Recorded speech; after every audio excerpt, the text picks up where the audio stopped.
People, कैसे हैं आप लोग सब? क्या हाल चाल, कैसे हैं आप लोग सब? ठीक है, आज कॉन्ट्रैक्ट होगा तो क्या बोलते हो, शुरू किया जाए? चलिए शुरू किया जाए, आइए सर। तो कॉन्ट्रैक्ट के पहले हिस्से में हम लोगों ने अभी तक कौन सी बात की है? हम लोग ने बात की थी, लास्ट जो बात की थी माइनर के बारे में, कि माइनर अगर कोई सिविल रॉन्ग करता है तो माइनर सिविल रॉन्ग के लिए रिस्पॉन्सिबल होगा और किसी चीज के लिए नहीं। जब हम लोग ने बात किया था पर्सन ऑफ मतलब बेसिकली कौन लोग होते हैं जिनकी कैपेसिटी नहीं होती कॉन्ट्रैक्ट करने की, तो हम लोग ने बात किया था वो लोग जो माइनर होते हैं वो कॉन्ट्रैक्ट नहीं कर सकते, वो जो पर्सन ऑफ अनसाउंड माइंड है। अब पर्सन ऑफ अनसाउंड माइंड का मतलब क्या होता है? अरे जो दिमागी रूप पे बीमार है,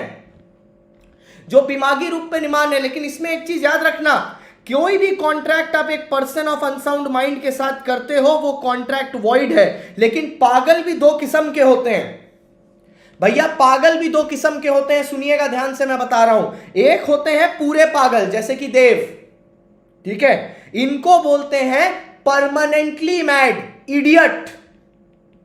ठीक है, मतलब जब टीचर स्कूल में तुमको इडियट बुला रहा था, इसका मतलब वो बोल रहा था तुम पूरे पागल हो।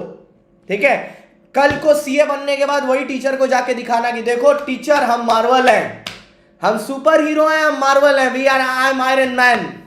ठीक है, हम लोग मार्वल हैं, हमें कोई नहीं हरा सकता, हम लोग इडियट नहीं है। बट फिलहाल के लिए इडियट का मतलब वो आदमी होता है जो परमानेंटली पागल होता है, इनकेपेबल ऑफ कॉन्ट्रैक्ट। और इसके बाद एक आदमी होता है लूनेटिक। लूनेटिक मतलब जैसा एक मूवी आई थी मुझसे शादी करोगी, प्रियंका चोपड़ा, अक्षय कुमार और सलमान खान की, उसमें एक थे दुग्गल साहब। अब दुग्गल साहब में एक स्पेशलिटी क्या थी? दुग्गल साहब एक दिन अंधे थे, एक दिन बहरे थे, ठीक है, और एक दिन बहरे थे, एक दिन गूंगे थे, और एक दिन उनको दिखाए, मतलब बहरे, अंधे, गूंगे, ऐसे रहा करते थे। तो अगर मैं बोल रहा हूं आप एक लूनेटिक हो, मतलब जिस आदमी को फिट्स पड़ते हैं, कभी कभी वो सही दिमाग का, कभी कभी पागल, तो ऐसा आदमी अगर इसने सही दिमागी पीरियड में कोई कॉन्ट्रैक्ट किया है तो वो वैलिड होता है, और अगर खाली दिमाग वाले पीरियड में किया है तो वो वॉइड होता है। फिर एक आता है ऐसा आदमी जो होता है बेवड़ा। बेवड़ा मतलब ड्रंकर्ड। ठीक है, ये जो ड्रंकर्ड आदमी होता है, जो बेवड़ा आदमी होता है, ठीक है, जो बेवड़ा आदमी होता है, जो ड्रंकर्ड आदमी होता है, बेवड़ा आदमी होता है, ये आदमी के अंदर प्रॉब्लम क्या होती है भैया, समझिएगा। ठीक है, ये आदमी के अंदर प्रॉब्लम क्या होती है, इसका दिमागी रूप में इसका दिमाग काम नहीं कर रहा होता, क्योंकि उसने बहुत ज्यादा पी रखी है। तो अगर पी हुई हालत में ये कोई आदमी कोई कॉन्ट्रैक्ट करता है तो वो वॉइड है, कोई एग्रीमेंट पे साइन करता है, और अगर ऑब्वियसली ना पी हुई हालत में करे तो वो वैलिड है। मतलब बेवड़े वाले हालत में नहीं कर सकते। अब दो तरह के नशा होते हैं, आपके मम्मी पापा सोच रहे होंगे टीचर क्या पढ़ा रहा है, लेकिन दो तरह के नशा होते हैं। एक होता है सूखा नशा, एक होता है गीला नशा, और एक होता है प्यार का नशा। प्यार के नशा को यहां इंक्लूड नहीं करते, सूखा और गीला नशा के बारे में बात करते हैं। तो जो सूखा नशा होता है, जैसे कि चरस, गांजा, हीरोइन, पिक्चर वाली नहीं, ड्रग्स वाली, तो ये होता है सूखा नशा। ऐसे आदमी को बोलते हैं इंटॉक्सिकेटेड। इसके साथ भी अगर आपने कोई कॉन्ट्रैक्ट कराया है वो भी वॉइड है, और एक आदमी होता है गीला नशा, दारू, बंगला, विस्की, रम, वोडका, ठीक है, ये होता है गीला नशा। अगर ये भी करके है तो भी वो ड्रंकर्ड कहलाता है, पर्सन ऑफ अनसाउंड माइंड होता है। तो चाहे सूखा हो चाहे गीला हो, both is covered. Next, contract by disqualified person, ये तीसरा पार्टी आता है, डिस्क्वालिफाइड बाय लॉ। इसमें कौन कौन लोग आते हैं? इसमें आते हैं भैया इंसॉल्वेंट, जो आदमी गरीब हो चुका है, कॉन्विक्ट, जैसे कि संजय दत्त, जो आदमी जेल की सजा काट रहा है, और कुछ foreign delegate. Sir foreign delegates कौन होते हैं? जो बाहर के आदमी होते हैं, जैसे फॉरेन एम्बेसी में जो लोग काम करते हैं, या ब्रांड एम्बेसडर होते हैं, कंट्री के ब्रांड एम्बेसडर होते हैं। मैं शाहरुख खान, अजय देवगन और अक्षय कुमार के ब्रांड एम्बेसडरिंग की बात नहीं कर रहा हूं, जो विमल बेच रहे हैं। जो कंट्री के रिप्रेजेंटेटिव या ब्रांड एम्बेसडर्स होते हैं वो भी इसमें नहीं आ रहे हैं। ठीक है, वो भी इसमें इंक्लूड नहीं होते हैं, they are also not included, person disqualified by law. अब आप देखोगे तो ये यूनिट नंबर 3 है ना, यूनिट नंबर 3 का पहला हिस्सा खत्म हो चुका है, कैपेसिटी वाला। अब हम लोग दूसरे हिस्से में आए हैं, जो इस यूनिट का सबसे मजेदार हिस्सा है। ठीक है, ये सबसे मजेदार हिस्सा है, सबसे फेवरेट हिस्सा है मेरा, free consent. Sir free consent का मतलब क्या होता है पता है? पहली बात, हर कॉन्ट्रैक्ट में फ्री कंसेंट होना चाहिए। मतलब फ्री कंसेंट वर्ड का मतलब क्या होता है? जब दो आदमी एक कॉन्ट्रैक्ट में एक ही सोच के साथ एंटर करते हो। तुम आए मेरे पास, तुमने बोला सीए फाउंडेशन का लॉ पढ़ना है, मैं सीए फाउंडेशन का लॉ पढ़ाता हूं, मैं पढ़ा भी लॉ रहा हूं, आप पढ़ भी लॉ रहे हो। We both are agreeing on the same thing in the same sense. इसका एक लैटिन वर्ड था, अगर आपको याद हो, कंसेंसस इडियम। ठीक है, मतलब इसको बोलते हैं मीटिंग ऑफ द माइंड्स। इसका मतलब होता है meeting of the minds, meeting of the minds. ठीक है, जब आप अपने दिमाग में जो बात सोच रहे हो वही सामने वाला भी सोच रहा है। ठीक है, इसको बोलते हैं मीटिंग ऑफ द माइंड्स। कभी कभी होता नहीं इत्तेफाक से आप भी जो बोलने वाले हो, आपका दोस्त भी सेम बात बोल देता है, तो आप बोलते हो बाप मैं भी यही सोच रहा था अभी। ऐसे ही जब एक ही बात सोच के दो लोग एक कॉन्ट्रैक्ट में एंटर करते हैं तो उसमें कंसेंसस इडियम होता है, फ्री कंसेंट होता है। लेकिन आपके एक्ट की स्पेशलिटी क्या है पता है? जो सेक्शन नंबर 14 है, यह आपको बताता है कौन से केसेस में फ्री कंसेंट स्कूल नहीं आया है। मतलब कौन से केसेस में फ्री कंसेंट एब्सेंट है, ये बताता है। कहां पे प्रेजेंट नहीं है, ठीक है, कहां पे प्रेजेंट नहीं है, where is it absent. Consensus idiom कहां नहीं है, ठीक है, कहां पे ये प्रेजेंट नहीं है, ठीक है, कहां पे ये एब्सेंट है। अच्छा, तो आपको टोटल में 5 केसेस मैं बताऊंगा जहां पर फ्री कंसेंट नहीं, और आपको मजा आ जाएगा। ठीक है, क्योंकि ये बहुत अच्छे अच्छे केसेस हैं। जिसमें सबसे पहला केस आता है कोर्शन। कोर्शन मतलब अनूप सोनी। आपने कभी कभार टीवी में देखा होगा हमारे प्रिय अनूप सोनी जो आते हैं क्राइम पेट्रोल में।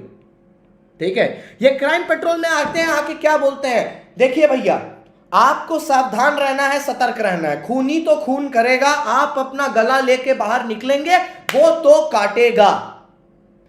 सर, तो अनूप सोनी जैसे बोलता है ना क्राइम पेट्रोल में, उसके बाद वो एक वर्ड यूज करता है, आप पे आईपीसी की धारा लगेगी। What is IPC? Indian penal code. समझिएगा, कोर्शन वर्ड का मतलब होता है फोर्स या जबरदस्ती।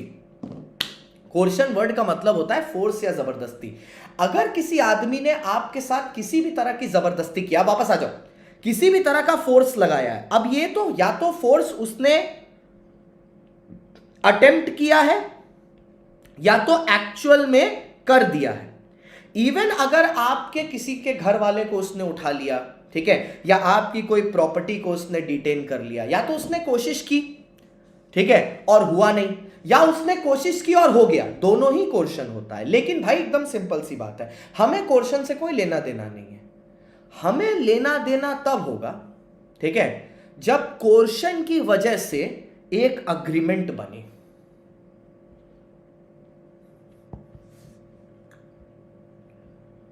यहां कोर्शन की वजह से एक अग्रीमेंट बने, कोर्शन की वजह से एक अग्रीमेंट बने, कोर्शन की वजह से एक अग्रीमेंट बने, ठीक है, कोर्शन की वजह से एक अग्रीमेंट बने, ठीक है। अब एक बात सुनिएगा ध्यान से, जब कोर्शन रिजल्ट करेगा एक अग्रीमेंट में तो हम लोग को लेना देना है। अगर अग्रीमेंट बना ही नहीं, ठीक है, अगर अग्रीमेंट बना ही नहीं तो कोर्शन का सवाल ही पैदा नहीं होता, ठीक है, कोर्शन का सवाल ही पैदा नहीं होता अगर अग्रीमेंट बना ही नहीं तो, ठीक है। आइए सर, तो इंपैक्ट क्या होगा? ए भैया सुनो सुनो ना, एकदम इजी है ये। इंपैक्ट क्या होगा? इंपैक्ट दिया हुआ है, हाँ भैया सब लोग स्टोरी डाल दो, ठीक है। इंपैक्ट क्या होगा? इंपैक्ट होगा, ठीक है, कि अंडर सेक्शन 19 वो वॉइडेबल होगा। Sir what do you mean by voidable? Voidable मतलब जिस आदमी के साथ कोर्शन हुआ है, जिस आदमी के साथ कोर्शन हुआ है, अगर वो ये प्रूफ कर दे, अगर वो ये प्रूफ कर दे, जिस आदमी के साथ कोर्शन हुआ है, अगर वो ये प्रूफ कर दे, क्या प्रूफ कर दे? अगर वो ये प्रूफ कर दे कि उसके साथ जबरदस्ती हुई है, प्रोवाइडेड उसको प्रूफ करना पड़ेगा, ठीक है, प्रोवाइडेड उसको प्रूफ करना पड़ेगा। अगर वो ये प्रूफ कर दे कि उसके साथ जबरदस्ती हुई है, ठीक है, अगर वो ये प्रूफ कर दे तो फिर कोर्ट में जाके ये वॉइड हो सकता है, लेकिन प्रूफ करने के बाद ही, बिना प्रूफ किए नहीं होगा गुरु, बिना प्रूफ किए नहीं होगा, ये याद रखना। ठीक है, तो क्वेश्चन आपसे ये पूछा जाएगा कि कोर्शन का इंपैक्ट क्या होता है। तो अंडर सेक्शन 19 कोर्शन का इंपैक्ट ये होता है, ठीक है, कोर्शन का इंपैक्ट ये होता है कि at under section 19 that contract is voidable, that agreement is voidable. ठीक है, वॉइडेबल, वॉइड नहीं, वॉइडेबल, क्योंकि आदमी को प्रूफ करना पड़ेगा ना, हर्ड पार्टी को जाके प्रूफ करना पड़ेगा ना कि सामने वाले ने उसको गलत बोला है, इट इज वॉइडेबल, कि उसने उसके साथ गड़बड़ की है। लेकिन एक बात याद रखना, कोर्शन में अटेम्प्ट करना भी, ओए गबरू, अटेम्प्ट करना भी गलत है। अभी मैं आगे जाके बताऊंगा, मिसरिप्रेजेंटेशन, फ्रॉड, ये सारी चीजों में अटेम्प्ट करना गड़बड़ नहीं है। नेक्स्ट आता है भैया अनड्यू इन्फ्लुएंस। अनड्यू इन्फ्लुएंस का मतलब क्या होता है, जब एक आदमी डोमिनेंट पोजीशन में है, ठीक है, वैसे तो मैं इसका शॉर्ट फॉर्म देता हूं ABCD, बट अगर कोई आदमी एक डोमिनेंट पोजीशन में है, आप उसको अपना आइडल मानते हो, वो डोमिनेटिंग पोजीशन में है, अगर वो अपनी इस डोमिनेटिंग पोजीशन का फायदा उठा के आपके साथ जो रिलेशनशिप है, उसकी क्लोज रिलेशनशिप है, उसका फायदा उठा के आपको एक कॉन्ट्रैक्ट में एंटर करवाए जिसमें उसका पर्सनल गेन हो और आपका लॉस हो, तो इसको अनड्यू इन्फ्लुएंस बोलते हैं, और इसको ये भी वॉइडेबल है। भैया इसका सबसे अच्छा एग्जांपल मैं बता दूं, ये कहां पे लिखा हुआ है, 19A, ठीक है, हाँ, इसका तो DTDC था ना, DTC क्या होना चाहिए भैया, आप एक डोमिनेट पोजीशन में होना चाहिए, उस आदमी को आप पे ट्रस्ट होना चाहिए, और C एक कॉन्ट्रैक्ट में एंटर होना चाहिए, DTC। ABCD तो दूसरा का है, इसका DTC है। क्लियर, यहां तक क्लियर। अब एक बात याद रखिएगा, इसका भी इंपैक्ट दिया हुआ है सेक्शन 19A में, कहां गया, ये देखिए, इंपैक्ट क्या होगा, the agreement is voidable, ultimately voidable है। लेकिन एक बात प्लीज ध्यान से सुन लीजिए, इसका एक ही है, ठीक है, एक ही एग्जाम्पल है, बड़ा सिंपल, जो इंस्टीट्यूट बार बार देता है, पता नहीं क्यों। एक टीचर रहता है कॉलेज में, वो अपने स्टूडेंट को बोलता है, अपनी गाड़ी, ये देखो, अपनी गाड़ी अगर तुम मेरे को दे दो आधे दाम में, ठीक है, आधे दाम में, तो उसके बदले में मैं तुमको एग्जाम में अच्छे मार्क्स दे दूंगा। अब देखो भैया, क्या टीचर तुमसे डोमिनेटिंग पोजीशन में है, हाँ, क्या टीचर पे तुमको ट्रस्ट है, हाँ, कि वो गाड़ी लेगा तो मार्क्स देगा, और क्या उसने तुमको एक कॉन्ट्रैक्ट में एंटर करा के अपना फायदा और तुम्हारा नुकसान किया है, हाँ, तो ये अनड्यू इन्फ्लुएंस है। अगर आप कोर्ट में जाके वो बच्चे का बाप ये प्रूफ कर देता है, तो this is voidable at the option, तब इसको वॉइड करार कर दिया जाएगा और गाड़ी वापस मिल जाएगी। यही हर बार आता है, हर साल, ठीक है, हर साल यही दकियानूसी है। ये आया सी काटना, फ्रॉड करना। देखो भैया, फ्रॉड क्या है, पहली बात, सबसे पहली, फ्रॉड हमेशा इंटेंशनल होता है, जैसे कि सहारा का स्कैम। फ्रॉड मतलब स्कैम, एकदम सिंपल, फ्रॉड मतलब स्कैम, ठीक है, फ्रॉड मतलब स्कैम। सर, जब आपने किसी के साथ स्कैम किया, स्कैम कभी भी अनइंटेंशनल नहीं होता। आज तुम बोलो, सुब्रतो रॉय अगर आके सब पब्लिक के सामने हाथ जोड़ के बोल दे कि ये मेरे से गलती से हो गया था, कोई मानेगा उसकी बात?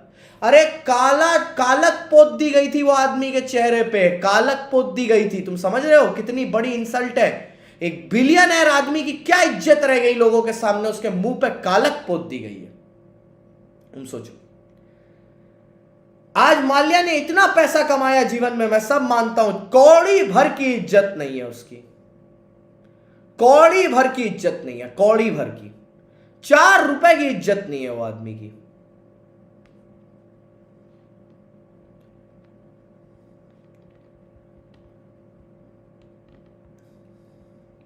तुम मेरे को एक बात बताओ ना, एक सिंपल सी चीज बताओ, अगर तुमको मान लिया किसी एयरपोर्ट में मिल गया, कोई एयरलाइंस में मिल गया, तुम उसके बगल में खड़े होकर फोटो खिंचाओगे? कभी नहीं खिंचाओगे। मैं तो कतई नहीं खिंचाऊंगा भाई, मैं सच बता रहा हूं, क्योंकि मेरी नजर में वो आदमी पैसे वाला जरूर था, लेकिन इज्जत के मामले में वो जीरो है, इज्जत के मामले में जीरो है। अब मेरे को किसी फ्लाइट में नीरव मोदी मिल गया तो क्या मैं नीरव मोदी के साथ फोटो खिंचाऊंगा? बिल्कुल नहीं खिंचाऊंगा, देशद्रोही है वो आदमी। लेकिन मैं मोदी जी के साथ गले में हाथ देकर फोटो खिंचा लूं, क्योंकि मोदी जी स्कैमस्टर नहीं है। एकदम सिंपल सी बात, बिल्कुल नहीं है। तो फ्रॉड हमेशा इंटेंशनल होगा। अब फ्रॉड के बारे में एक चीज सुनो ध्यान से। एक तो ये इंटेंशनल है। अब फ्रॉड कैसे हो सकता है? फ्रॉड हो सकता है या तो आपको पता है कि कोई चीज झूठ है बट आप सामने वाले को बोल रहे हो इट इज ट्रू, ठीक है, या आप कोई कंसील कर रहे हो कोई फैक्ट को, you are hiding something when you know exactly what it is, ठीक है, आपको पता है, आपको पता है, ठीक है, जैसे मेरे को पता है, ठीक है, कि जैसे लेट्स से कि एक स्टूडेंट है, लेट्स से सारा को पता है कि देव एक नंबर का निर्लज्ज फ्रॉड आदमी है, किसी का सगा नहीं है, ठीक है, फिर भी सारा क्या करती है, देव से कमीशन लेके मेरे और देव के बीच में कॉन्ट्रैक्ट करा देती है कि देव मेरी प्रमोशन करेगा स्टूडेंट्स को और बच्चों को मेरे बारे में बताएगा। अब यहां पे सारा फ्रॉड कर रही है क्योंकि सारा को पता है कि देव डिसलॉयल निर्लज्ज किस्म का आदमी है, फिर भी सारा ये काम कर रही है। सो सारा is basically committing a fraud, ठीक है। और जब ऐसा कोई काम करता है, ठीक है, दूसरे को डिसीव करने के लिए, and it results in formation of an agreement, ठीक है, तो it is voidable at the option of the heard party के हाथ में यह वॉइडेबल है, ठीक है, उसको इसमें से अपना कॉन्ट्रैक्ट कैंसिल कर सकता है। एकदम सिंपल सी बात। लेकिन एक चीज आती है कि क्या मियर साइलेंस इज फ्रॉड? मैं बोलता हूं साइलेंस इज नॉट फ्रॉड। पहली बात यह सुन लो भैया, आधे से ज्यादा लोगों को कंफ्यूजन यही रहती है, प्लीज मेरे को यह क्लियर कर लेने दो। अगर एक क्वेश्चन आता है एग्जाम में, क्या silence is fraud, your answer is no बेटा, no, silence is not fraud. लेकिन कुछ ऐसे केसेस हैं जहां पर अगर आप चुप रह गए तो it is treated as fraud. क्या बोला मैंने फिर से बोल रहा हूं, कुछ ऐसे केसेस हैं जहां पर अगर आप चुप रह गए तो इट इज फ्रॉड, लेकिन मियर साइलेंस इज नॉट फ्रॉड। पहली बात, मियर साइलेंस इज नॉट फ्रॉड, लेकिन अगर कुछ केसेस में आप चुप रह गए तो it is fraud. Like for example मैं एकदम सिंपल सी बात बताता हूं, ठीक है। मेरे दोस्त ने मेरे से पूछा कि भाई उस दिन विमल आया था, ठीक है, मेरे वॉलेट में 2000 रुपए थे और विमल के जाने के बाद पैसे गायब हो गए, तूने विमल को लेते हुए देखा? मैंने कुछ नहीं बोला उस बात पे, मैं चुप रह गया। ये फ्रॉड नहीं है, ये बिल्कुल फ्रॉड नहीं है। लेकिन ये समझना, यही चीज अगर कोर्ट में मेरे से पूछी गई ना, कोर्ट में गीता पे हाथ रख के मेरे से पूछा गया कि सर ये बताइए, क्या आपने विमल को आपके दोस्त के वॉलेट से पैसा लेते हुए देखा था? अगर मैं वहां चुप रह गया ना, देन इट इज फ्रॉड। तो ये बहुत ही सर्कमस्टेंसेस पे डिपेंड करता है कि आपकी चुप्पी फ्रॉड होती है कि वो फ्रॉड नहीं होती। ये चुप्पी पे डिपेंड करता है। तो सर क्या ऐसे कुछ केसेस हैं जहां पे साइलेंस फ्रॉड होता है? तो ये वो केसेस हैं गाइस प्लीज सुनो, मैं आपको बता रहा हूं, ठीक है, कुछ ऐसे cases where silence is fraud. सबसे पहला case where it is the duty of the person to speak, जहां पे ये आपकी ड्यूटी है कि आपको बोलना पड़ेगा। It's your duty that you have to speak. Sir कब हो सकता है ये? कब हो सकता है? ठीक है, जब आप किसी पार्टी के साथ फिड्यूशरी रिलेशनशिप में हो। सर एग्जांपल अब तो दबा दबा के दूंगा। Section 9 of Indian partnership act कल पढ़ाया था। Section 9 of Indian partnership act आपको क्या बोलता है कि हर पार्टनर को गुड फेथ में एक्ट करना चाहिए for other partners. Good faith में एक्ट करना चाहिए टुवर्ड्स द पार्टनरशिप फर्म, और उसको फर्म का हमेशा बेनिफिट सोचना चाहिए।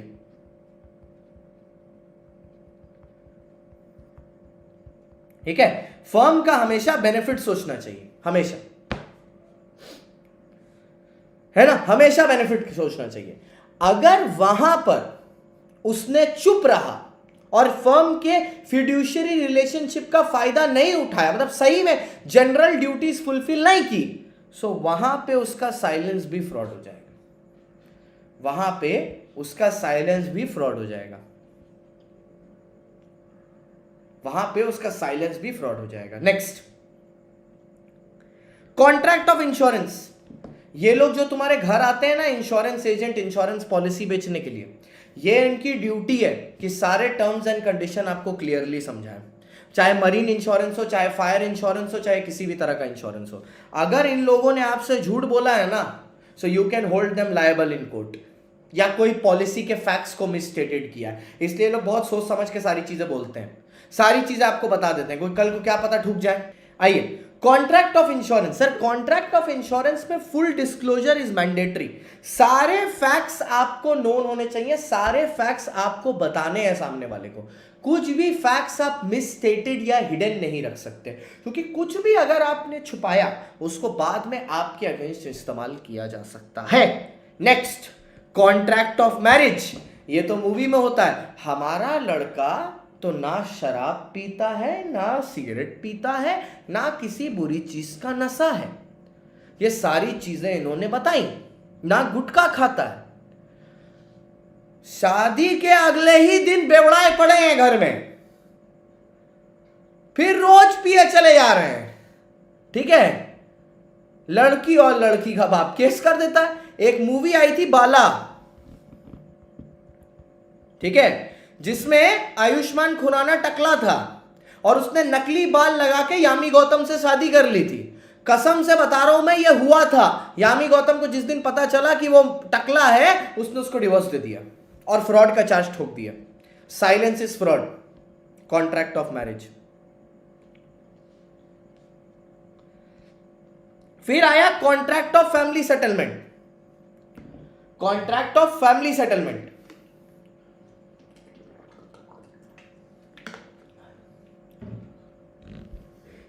Contract of family settlement.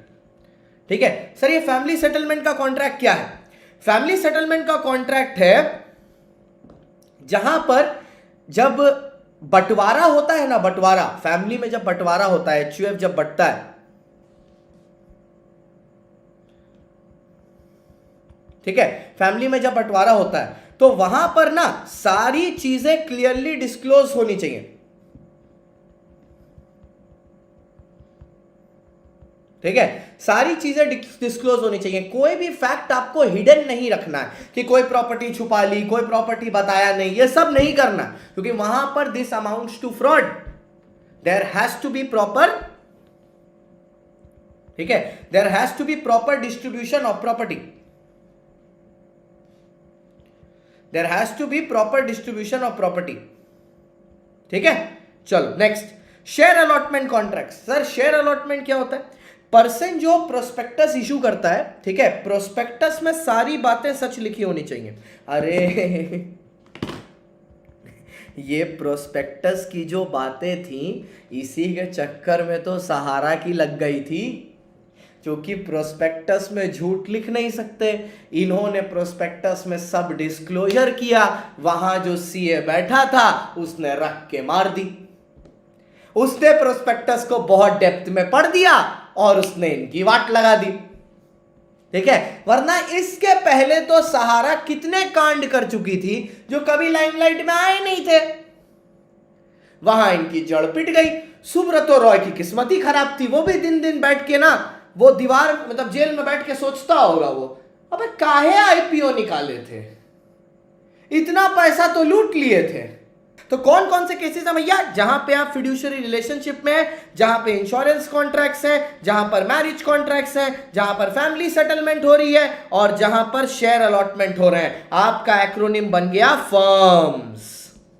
तो किस केसेस में साइलेंस इज फ्रॉड?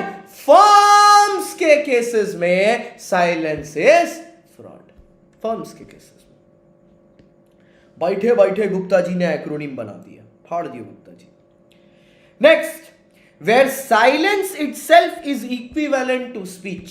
जहां पर साइलेंस स्पीच के इक्विवेलेंट है, जहां पर आपका चुप रहना, ठीक है, चुप रहना इस चीज को साबित कर देता है कि आप, ठीक है, उस बात को एक्सेप्ट कर रहे हैं। देखो हमारा इंडियन कॉन्स्टिट्यूशन सिस्टम इतना प्यारा है ना, इंडिया का लॉ ये सबको देता है अपॉर्चुनिटी ऑफ बीइंग हर्ड। आपको एक बात पता है, इवन कसाब को, कसाब जिसने दिन दहाड़े लोगों को मारा था, दिन दहाड़े, उसको भी कोर्ट ने फांसी देने के पहले अपॉर्चुनिटी ऑफ बीइंग हर्ड दिया था। Can you imagine? Opportunity of being heard. तो अगर किसी आदमी को मैं opportunity of being heard they रहा हूं और वो बोलता है कि मेरे को कुछ नहीं बोलना, इसका मतलब क्या है? उस पर जो भी इल्जाम लगे उसको वो एक्सेप्ट कर रहा है। सिमिलरली सेल और रिटर्न बेसिस पे जब आप सामान बेचते हो, अगर आप टाइम लिमिट के अंदर रिप्लाई नहीं कर रहे, इसका मतलब क्या? आपने गुड्स को एक्सेप्ट कर लिया। Silence is acceptance. अब आया आपका अगला मिसरिप्रेजेंटेशन। भैया मिसरिप्रेजेंटेशन और फ्रॉड में डिफरेंस समझिएगा। मिसरिप्रेजेंटेशन में मैं जो बात बोल रहा हूं, ठीक है, मेरे को उस पर ट्रस्ट है कि वो बात सच है। फ्रॉड में जो बात मैं बोल रहा हूं मेरे को पता है वो झूठ है। मिसरिप्रेजेंटेशन अनइंटेंशनल होता है, फ्रॉड इंटेंशनल होता है। मिसरिप्रेजेंटेशन गलती से होता है, फ्रॉड में आप सामने वाले का बेवकूफ काट रहे होते हैं।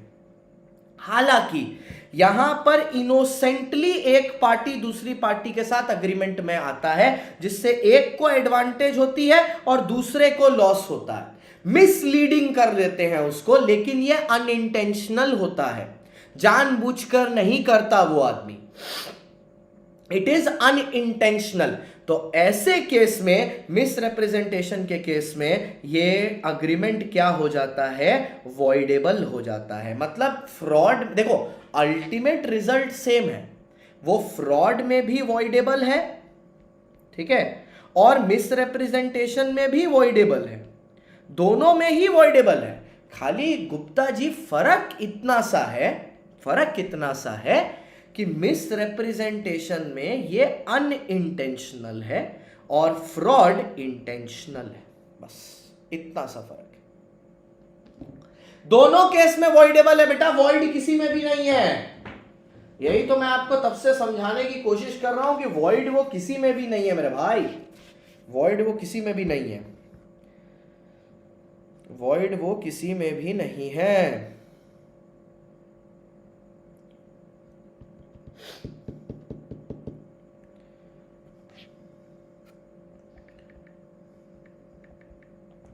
वॉइड वो किसी में भी नहीं है, यही तो मैं आपको समझाने की कोशिश कर रहा हूं। Is it clear? यहां तक पूरा क्रिस्टल क्लियर है, कोई डाउट नहीं है?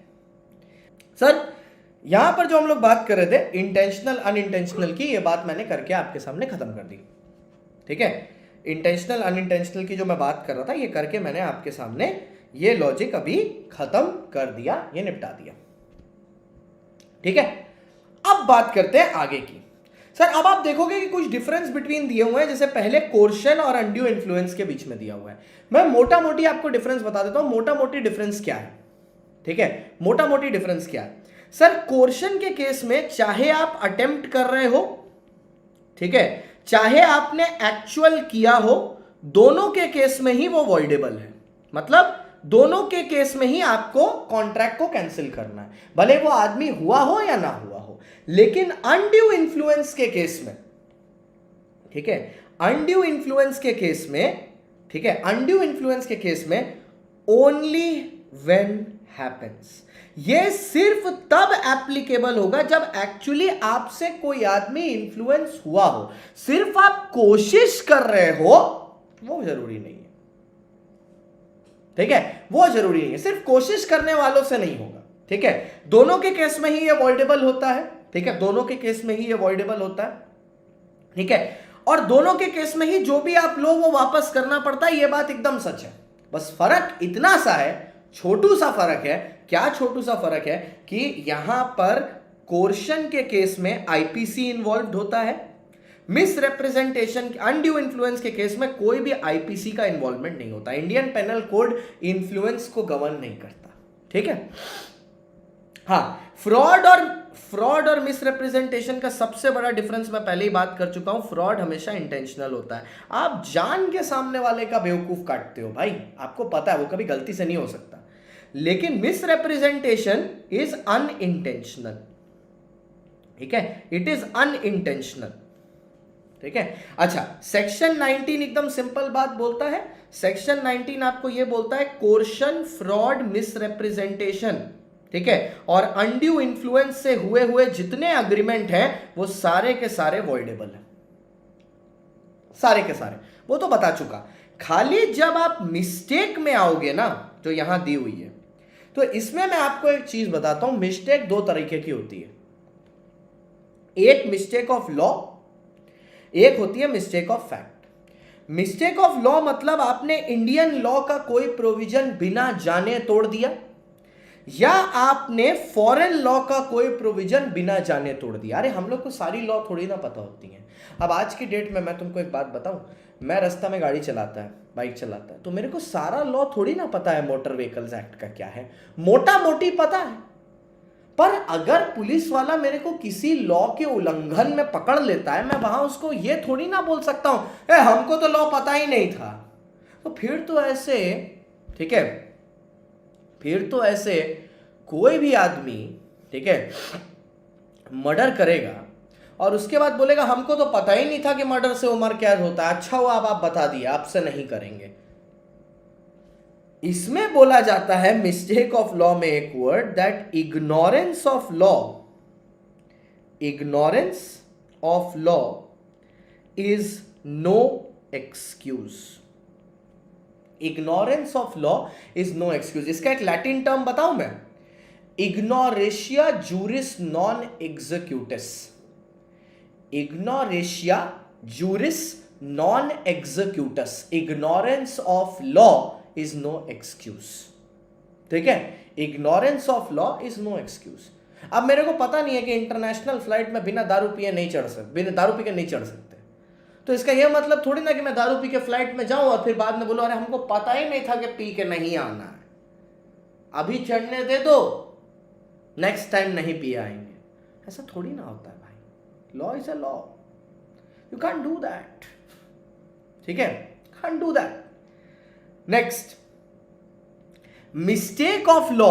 अब आते हैं मिस्टेक ऑफ फैक्ट में, ठीक है। अच्छा, मिस्टेक ऑफ लॉ तो एक ऐसी चीज है जिसको कॉन्ट्रैक्ट में जो दोनों पार्टी हैं कंट्रोल नहीं कर सकते, पार्टी कांट कंट्रोल। सर आप एक एग्जाम्पल दे सकते हो मिस्टेक ऑफ लॉ का? एकदम बढ़िया सा एग्जाम्पल देता हूं। एक आदमी है जो हिमाचल प्रदेश में प्रॉपर्टी अक्वायर किया हुआ है, एचपी में, हिमाचल प्रदेश में, उसको पता ही नहीं है कि हिमाचल की प्रॉपर्टी किसी बाहर वाले को बेची नहीं जा सकती, ठीक है, जो हिमाचल प्रदेश का रेसिडेंट ना हो। उसने ये प्रॉपर्टी एक ऐसे आदमी को बेच दी जो हिमाचल प्रदेश का रेसिडेंट नहीं है, ठीक है, जो हिमाचल प्रदेश का रेसिडेंट नहीं है। Now this is a mistake of Indian law, it is void, it is void. आइए, तो जब मिस्टेक ऑफ फैक्ट के बारे में आता है तो मिस्टेक ऑफ फैक्ट दो तरह की हो सकती है, एक होती है बायलैटरल, एक होती है यूनिलैटरल। अब जब ये जो फैक्ट वाली बात आती है ना, ये कॉन्ट्रैक्ट में होती है, ठीक है, ये दो पार्टी के बीच के कॉन्ट्रैक्ट में होती है मिस्टेक ऑफ फैक्ट। तो जब ये बायलैटरल होती है, मतलब mistake as to subject matter, मतलब subject matter as in the topic on which the contract is based, the topic on which contract is based. अब सुनो सुनो सुनो, जैसे सोगा में कॉन्ट्रैक्ट बेस्ड है गुड्स के ऊपर, सोगा में कॉन्ट्रैक्ट बेस्ड है गुड्स के ऊपर। अगर गुड्स ही खराब हो गए, सेक्शन 7 और सेक्शन 8, तो कॉन्ट्रैक्ट क्या घंटा रहेगा? तो इस केस में जब बायलैटरल मिस्टेक होती है, जब दोनों पार्टी की मिस्टेक होती है, तो वो वॉइड हो जाता है। लेकिन यूनिलैटरल के केस में जब दोनों में से किसी एक पार्टी की मिस्टेक होती है, तो वो वॉइडेबल होता है, तो वो वॉइडेबल होता है। क्या होता है? वो वॉइडेबल होता है। क्या होता है भैया? वो होता है वॉइडेबल। ठीक है, वो होता है वॉइडेबल जब दोनों पार्टी की मिस्टेक होती है। किसी एक पार्टी की मिस्टेक होती है तो वॉइड, जब दोनों पार्टी की मिस्टेक होती है तो वॉइडेबल। सॉरी, एक पार्टी की मिस्टेक होती है तो वॉइडेबल, दोनों पार्टी की होती है तो वॉइड। ठीक है, उल्टा बोल दिया मैंने एक बार। आइए सर, अब दूसरा वाला भी खत्म हो गया। अगर आप इधर देखो,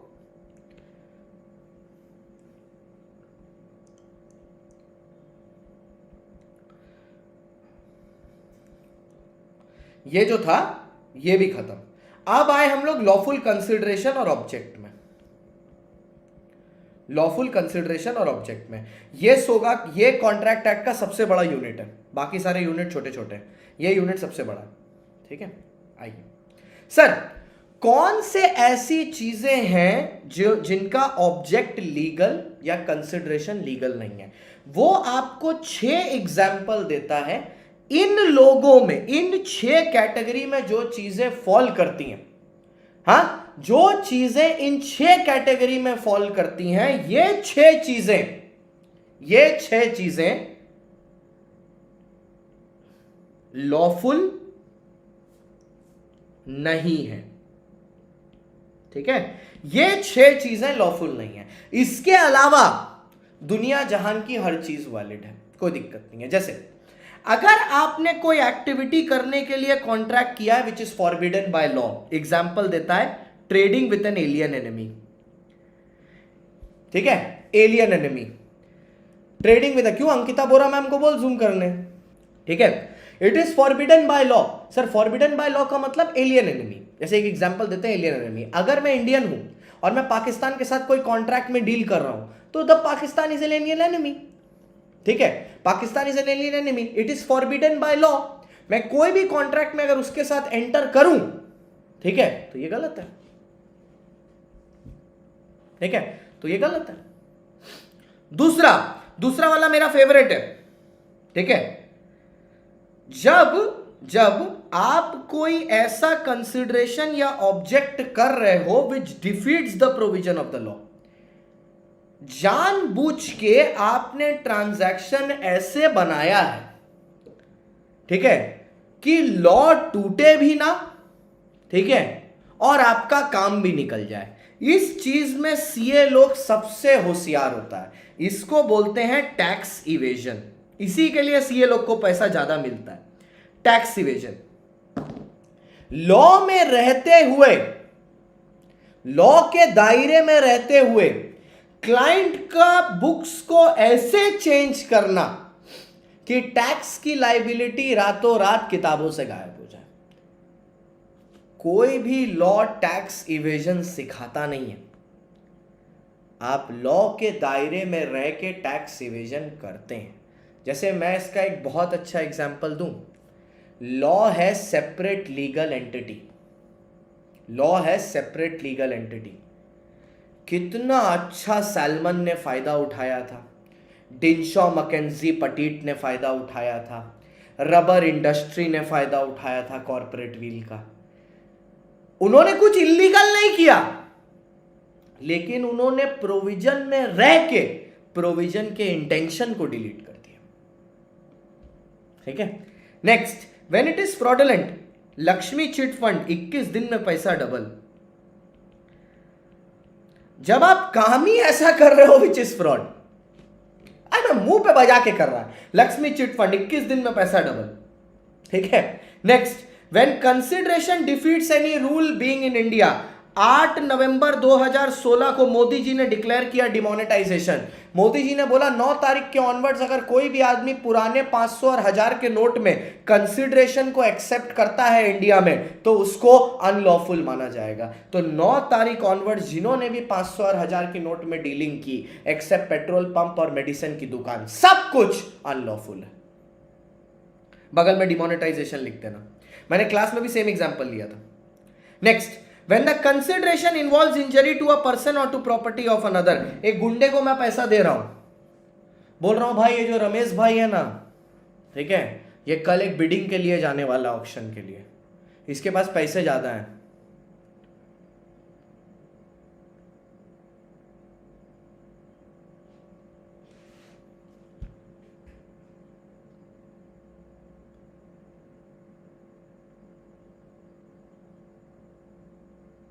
मतलब समझा नहीं भाई? हाँ, नेक्स्ट, मैंने यहां पर क्या बोला, मैं समझा नहीं क्या बोला।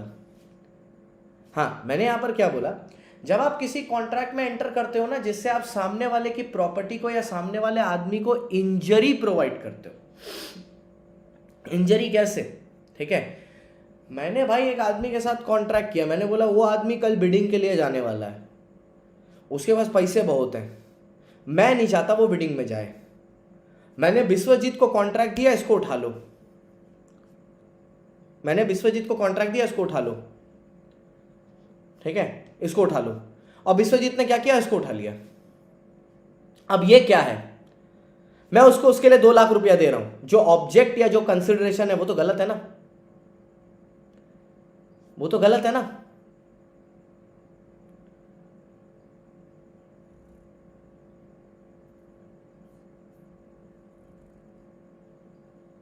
ठीक है, ये तो गलत है ना, क्योंकि आपने दूसरे आदमी के साथ गलत किया है। Next, when consideration is immoral, जो काम आप कर रहे हो वो मॉरल एक्टिविटी नहीं है, मतलब आपके इंटेंशन की वजह से, आपके काम की वजह से किसी दूसरे को हार्म हो रहा है, it is immoral in nature. मतलब जो काम आप कर रहे हो ना, उससे लोग खुश नहीं है, वो इमोरल एक्टिविटी है। जैसे यही स्कैम चला रहे हो आप, ठीक है, स्कैम चला रहे हो, लोगों को भटका रहे हो, ठीक है, ये जो जितनी संस्थाएं हैं आईएसआई वाली और वगैरह वगैरह, जो बच्चों को जिहाद के नाम पे हथियार उठवा देती हैं, ये सब इमोरल एक्टिविटीज हैं। Human trafficking immoral, drug smuggling immoral, ठीक है। उसके बाद एक हेडिंग आती है when consideration is oppose to public policy, और अपोज टू पब्लिक पॉलिसी में, ठीक है, अपोज टू पब्लिक पॉलिसी में ये सारे हेडिंग्स आते हैं। जैसे सबसे पहला आता है ट्रेडिंग विद एन एनिमी। अगर आप अपने देश की एनिमी के साथ ट्रेडिंग कर रहे हो, जैसे इंडिया अभी पाकिस्तान के साथ ट्रेडिंग नहीं करता, सब बंद है। वर्ल्ड कप खेलने की बात थी तो भी इंडिया ने बोल दिया हम लोग वर्ल्ड कप खेलने वहां नहीं जाएंगे। अगर दुनिया के कोई भी देश चाहे तो वो इंडिया में आके खेल सकते हैं, इंडिया सबको होस्ट कर देगा, लेकिन इंडियन क्रिकेट टीम पाकिस्तान नहीं जाएगा। As simple as that, world cup खेलने, because it will be like trading with the enemy and we don't want to trade with the enemy. अच्छा चलो अब एक एक करके चलते हैं। फिर आया मेरा second favourite, stifling prosecution. Stifling prosecution मैं बताता हूं ये है क्या, इन दोनों के बीच में लोगों को काफी कंफ्यूजन है। स्टिफलिंग प्रोसिक्यूशन, मेंटेनेंस और चैंपेंट्री अभी क्लियर करा देता हूं। स्टिफलिंग प्रोसिक्यूशन का मतलब क्या है? An agreement to stifle prosecution, अगर एक अग्रीमेंट किया जा रहा है कुछ प्रोसीडिंग्स में जो ऑलरेडी चल रही हैं in the normal course, force use करके आप प्रिवेंशन करते हो या जस्टिस को अब्यूज करते हो, then that agreement is void. मतलब कहने का क्या है, आप विटनेस को गायब कर देते हो, आप विटनेस को गायब कर देते हो, ठीक है, विटनेस को गायब कर देते हो। कोई कोर्ट में केस चल रहा है, जब आप कोर्ट की प्रोसीडिंग्स के साथ इंटरफेयर करते हो ना, that is known as to stifle the proceedings, stifle the prosecution. मतलब आप प्रोसिक्यूशन को मिसगाइड करने की कोशिश कर रहे हो, आप लॉ के बोलते हैं ना, लॉ के फ्लो में ऑब्स्ट्रक्शन क्रिएट कर रहे हो, that is known as stifle prosecution. Next, maintenance और चैंपेंट्री, ये दिनकिल अलग है, ठीक है। मेंटेनेंस और चैंपेंट्री बिल्कुल अलग है। मेंटेनेंस क्या है, एक आदमी दूसरा आदमी पे केस कर रहा है, ठीक है, आप उसको प्रॉमिस करते हो कि आप केस कंटिन्यू रखो, जो भी आपको हेल्प चाहिए वो मैं दूंगा, आप केस कंटिन्यू रखो। चैंपेंट्री कब हो जाता है समझना, चिंपैंजी कब हो जाता है, जब आप बोलते हो केस करो, जो भी मिलेगा वो मेरे साथ बांटना, तब वो हो जाता है चैंपेंट्री। बस ये वाला यूनिट खत्म करके, ठीक है, तब वो हो जाता है चैंप एंट्री।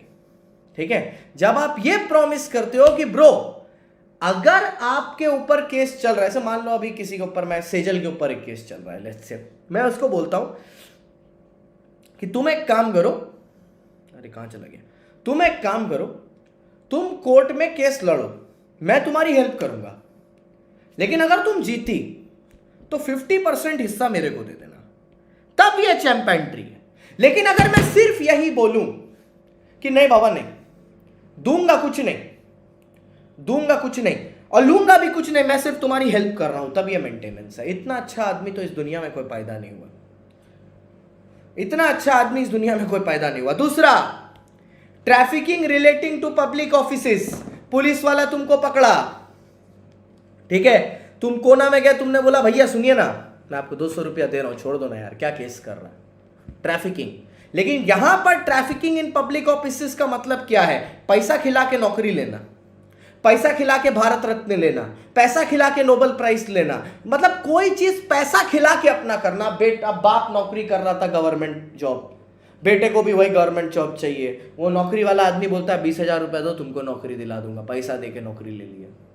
ठीक है, trafficking in public offices. Next, agreement tending to create monopoly, जैसे कुछ दिन पहले आपको याद है जियो अपना पैक करने वाला था 100 रुपए में 10 GB एवरी डे, ठीक है, टीआरआई ने रोक दिया, बोला ये गलत है, ये अग्रीमेंट में एंटर नहीं करने देंगे, क्योंकि इससे इसकी क्या हो जाएगी, मोनोपोली क्रिएट हो जाएगी। तो अगर आप कोई भी ऐसे कॉन्ट्रैक्ट्स में एंटर करते हो, ठीक है, कोई भी ऐसे कॉन्ट्रैक्ट्स में एंटर करते हो, ठीक है, जिससे आप सामने वाले को,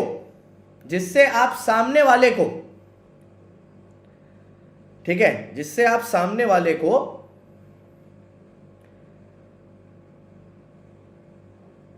इन्फ्लुएंस करके मार्केट में कंपटीशन खराब कर सकते हो, ठीक है, तो वो agreement is against public policy, क्योंकि बाद में उसमें पब्लिक का ही नुकसान होगा।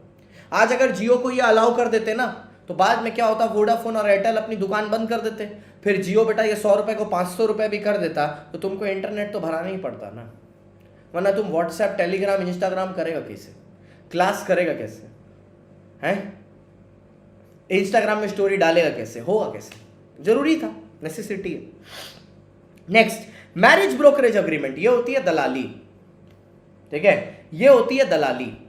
जब आप किसी तरह की दलाली देते हो ना, शादी में जो आंटी लोग आती, नॉन चाची जो लोग होती थी, दलाली ले लेके शादी कराती थी, दोनों तरफ रिश्ता करा दिया, ठीक है, दोनों तरफ रिश्ता करा दिया और दोनों तरफ रिश्ता करा के थोड़ा थोड़ा कमीशन ले लिया दोनों तरफ से, ठीक है, ये होता है मैरिज ब्रोकरेज अग्रीमेंट। ये गलत है, this is against public policy, this is against public policy. लेकिन ये जो मैरिज ब्यूरो है ना, जो ये है शादी.com, भारत मैट्रिमोनी.com, ये सब जो है, ठीक है, ये सब जो काम कर रहे हैं ना मैरिज ब्रोकरेज का, ये सब अलाउड है, ठीक है, ये सब अलाउड है,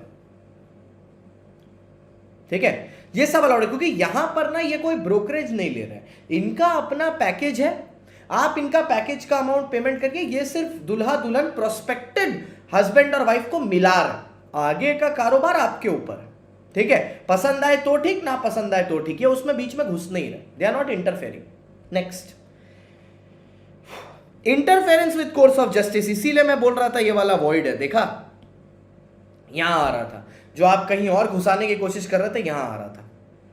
interference with court of justice, an agreement the object of which to induce any judicial officer to state to act partially और करप्ट इज वॉइड। पार्शियली और करप्ट, जब आप पैसा खिलाते हो कोई कॉन्ट्रैक्ट या केस बंद करने के लिए,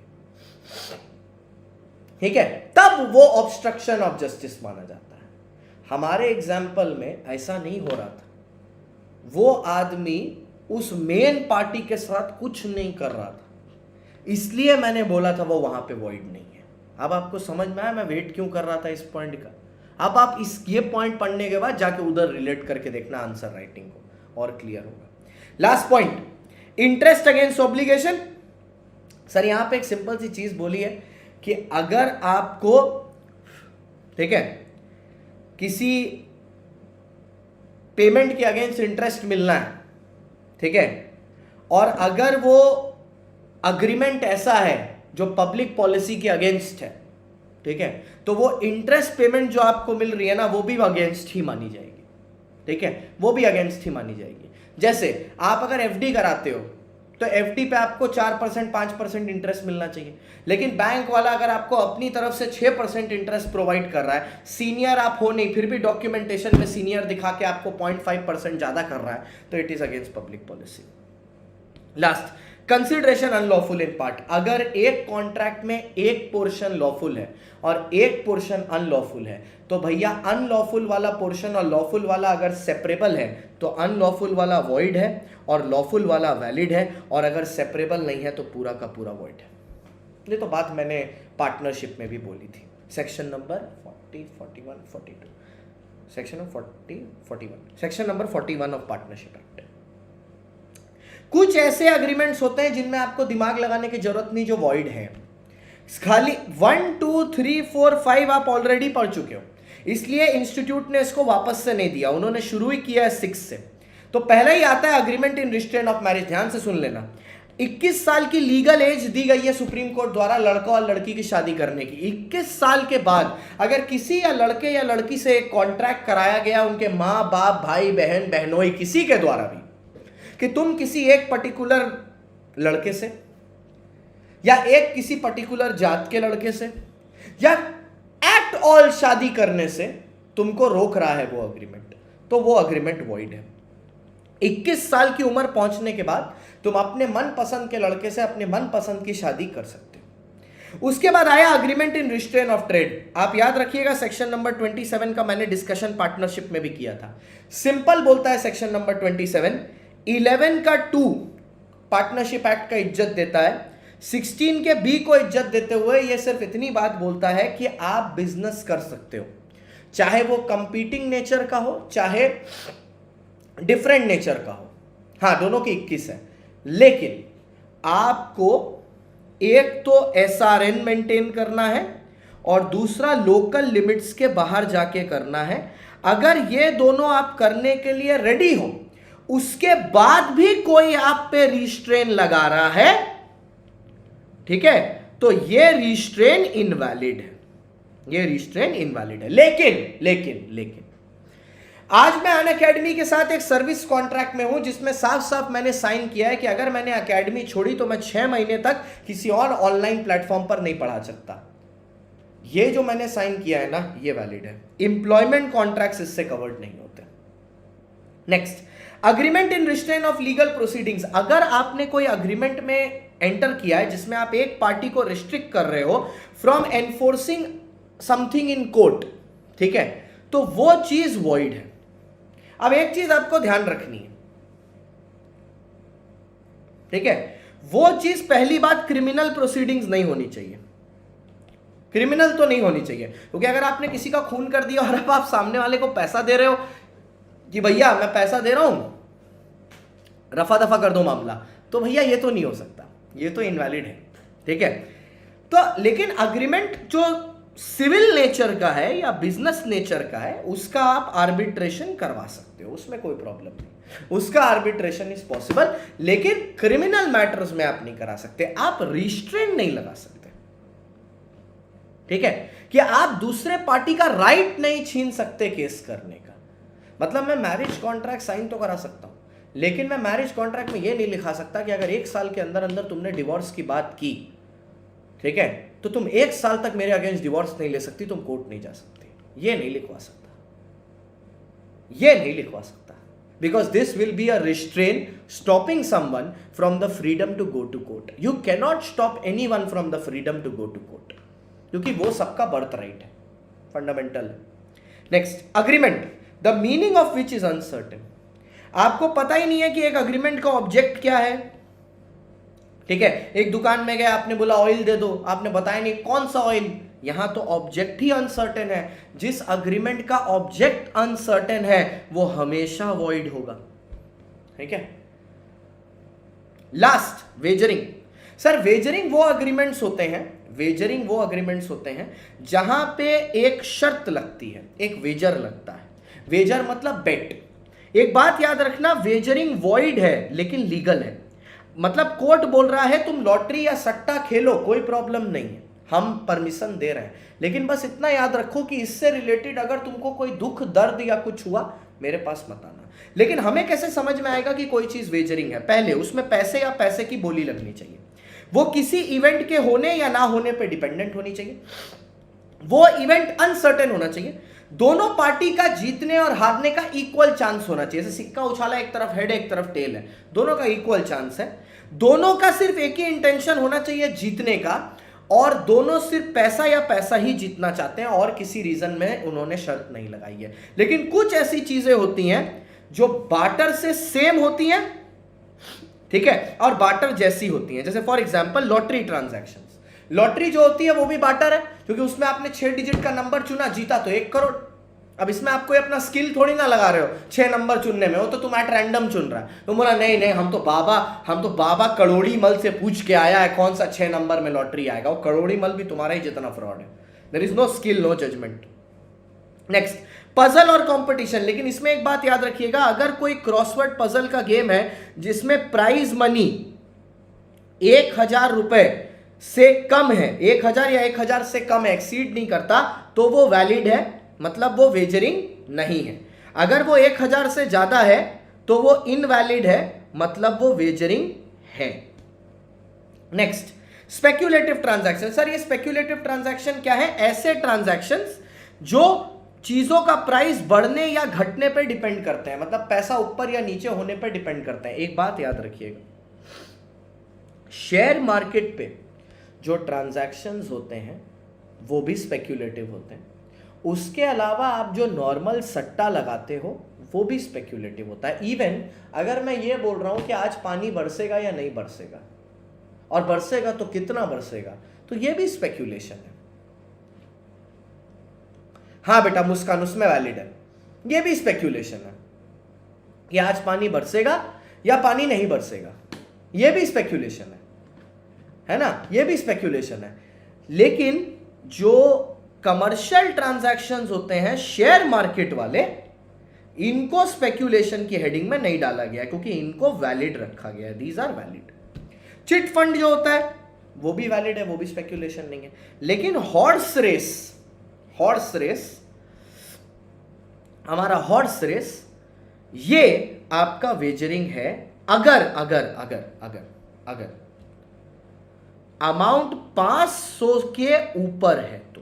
500 के ऊपर है, ठीक है, सॉरी 500 के नीचे है तो वेजरिंग है, 500 या 500 के नीचे है तो वेजरिंग है, 500 के ऊपर है अगर ग्रेटर देन 500 है तो नॉट वेजरिंग, तब वो नॉट वेजरिंग है। अगर 500 के ऊपर है तो, मतलब 500 या 500 के नीचे है तो वेजरिंग है, और 500 के ऊपर है तो वेजरिंग नहीं, ठीक है। इंट्राडे ट्रांजैक्शन इधर आएगा नीचे, कमर्शियल ट्रांजैक्शन, स्पेक्यूलेशन है, कोई प्रॉब्लम नहीं, ठीक है।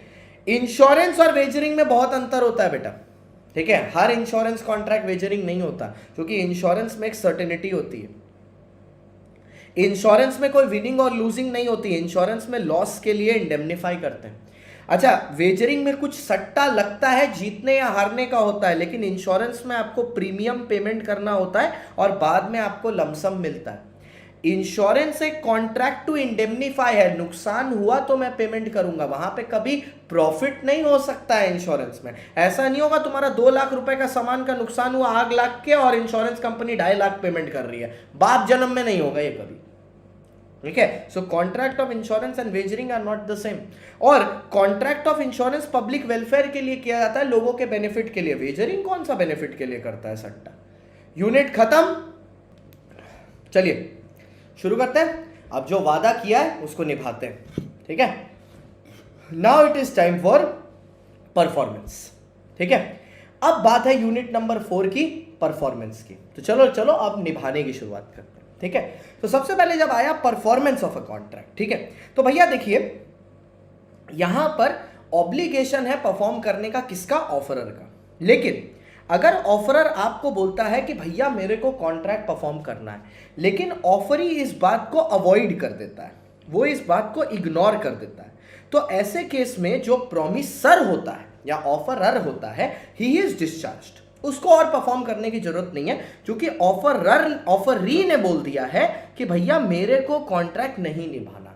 हाँ, वो बाद में उस पर केस करेगा, डैमेजेस लेगा, बांस करेगा उसको, वो सब बात अलग है, लेकिन अभी के लिए ही इज डिस्चार्ज्ड। ठीक है, ही इज डिस्चार्ज्ड, अभी के लिए ही इज डिस्चार्ज्ड। अभी उसको परफॉर्म नहीं करना ताजा, क्योंकि अभी उसकी लाइबिलिटी खत्म है, क्योंकि सामने वाले ने परफॉर्म करने से अपने पैर पीछे खींचे नहीं। सिंपल सी बात, मैंने क्लास लगाई प्लस की, आप प्लस की क्लास में नहीं आए, या यूट्यूब पे नहीं आए, या स्पेशल पे नहीं आए, मेरी लाइबिलिटी खत्म। मैं तो आया ना पढ़ाने के लिए, आप पढ़ने आए चाहे नहीं आए, वो आपकी रिस्पॉन्सिबिलिटी। चलिए नेक्स्ट, इधर, हाँ ये देखो, ये है ना effect of refusal. Section number 38 क्या बोलता है, अगर प्रोमिसर ने ऑफर परफॉर्म करने के लिए बोला, लेकिन प्रोमिसी उसको रिफ्यूज कर देता है, then the promisor is not responsible for non performance. ठीक है, then the promisor is not responsible for non performance. भैया एक बार अगर आपने बोल दिया ना कि कॉन्ट्रैक्ट परफॉर्म नहीं करना पड़ेगा, तो मैं डिस्चार्ज हो गया, वो आपकी गलती है। ये जो बोलता है ना effect of refusal of partly to perform और होली टू परफॉर्म, देखो दोनों का इंपैक्ट सेम होगा। मैंने 10 फ्लोर की बिल्डिंग बनाने के लिए आपको बोला था, 4 का बना, आपने बोला बाकी बनाने की जरूरत नहीं है, तो भी खत्म कॉन्ट्रैक्ट, डिस्चार्ज, परफॉर्मेंस खत्म। या मैं पहला भूमि पूजन के बाद पहला फ्लोर बनाने के लिए आया और आपने बोला नहीं बनाना, ऐसे केस में भी कॉन्ट्रैक्ट खत्म। मतलब दोनों केस में ही जो हमारा प्रोमिसर भैया है वो हो जाता है डिस्चार्ज्ड। लेकिन सबसे इंपॉर्टेंट चीज है, प्रॉमिस परफॉर्म कौन करेगा। भैया सिंपल सी बात है, अगर प्रॉमिस में पर्सनल स्किल की रिक्वायरमेंट है, या टैलेंट या टैलेंट की रिक्वायरमेंट है, ठीक है, तब तो भैया प्रॉमिसर को खुद करना। ठीक है, तब तो प्रॉमिसर को खुद करना। लेकिन अगर टैलेंट की रिक्वायरमेंट नहीं है, ठीक है, टैलेंट की रिक्वायरमेंट नहीं है, या तो प्रॉमिसर खुद करना है। लेकिन अगर टैलेंट की रिक्वायरमेंट नहीं है, पर्सनल स्किल या डिलीजेंस या टैलेंट की रिक्वायरमेंट नहीं है, तो एजेंट भी कर सकता है। जैसे आप तो कॉन्ट्रैक्ट में अन अकेडमी के साथ हो ना, लेकिन परफॉर्म तो मैं कर रहा हूं, उनका एजेंट, क्योंकि पर्सनल स्किल की रिक्वायरमेंट नहीं है। आप तो मुंजाल सर के साथ कॉन्ट्रैक्ट में हो ना, आपने मुंजाल सर के साथ पढ़ने के लिए थोड़ी ना बोला, आपने बोला लॉ का एक फैकल्टी दिलाइए उससे पढ़ेंगे, तो मैं भी हो सकता हूं, कोई और भी हो सकता है। टैलेंट की तो रिक्वायरमेंट नहीं है ना, तो उस केस में एजेंट भी कर सकता है। लेकिन जैसे मान लीजिए प्रॉमिसर की डेथ हो जाती है, ठीक है, कॉन्ट्रैक्ट में पर्सनल स्किल की रिक्वायरमेंट नहीं है, तो लीगल रिप्रेजेंटेटिव भी परफॉर्म कर सकता है। लेकिन एक बात सुनिए, एक और इसका मैं तोड़ बताता हूं, ध्यान से सुनिएगा। पापा सीए हैं, पापा का सीए फर्म है, एक आदमी आया पापा के पास ऑडिट कराने के लिए, ठीक है, पापा का किसी कारणवश वो इनकेपेबल हो जाते हैं परफॉर्म करने से, पर्सनल स्किल की रिक्वायरमेंट थी, वो सीए। वो आदमी मेरे पास आता है, बोलता है सर आप परफॉर्म कर दोगे। मैंने बोला यस मैं कर दूंगा, यस मैं कर दूंगा।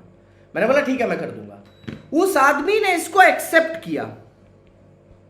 अगर कल को मैं गलत परफॉर्म कर दूं, क्या वो मेरे को लायबल होल्ड कर सकता है,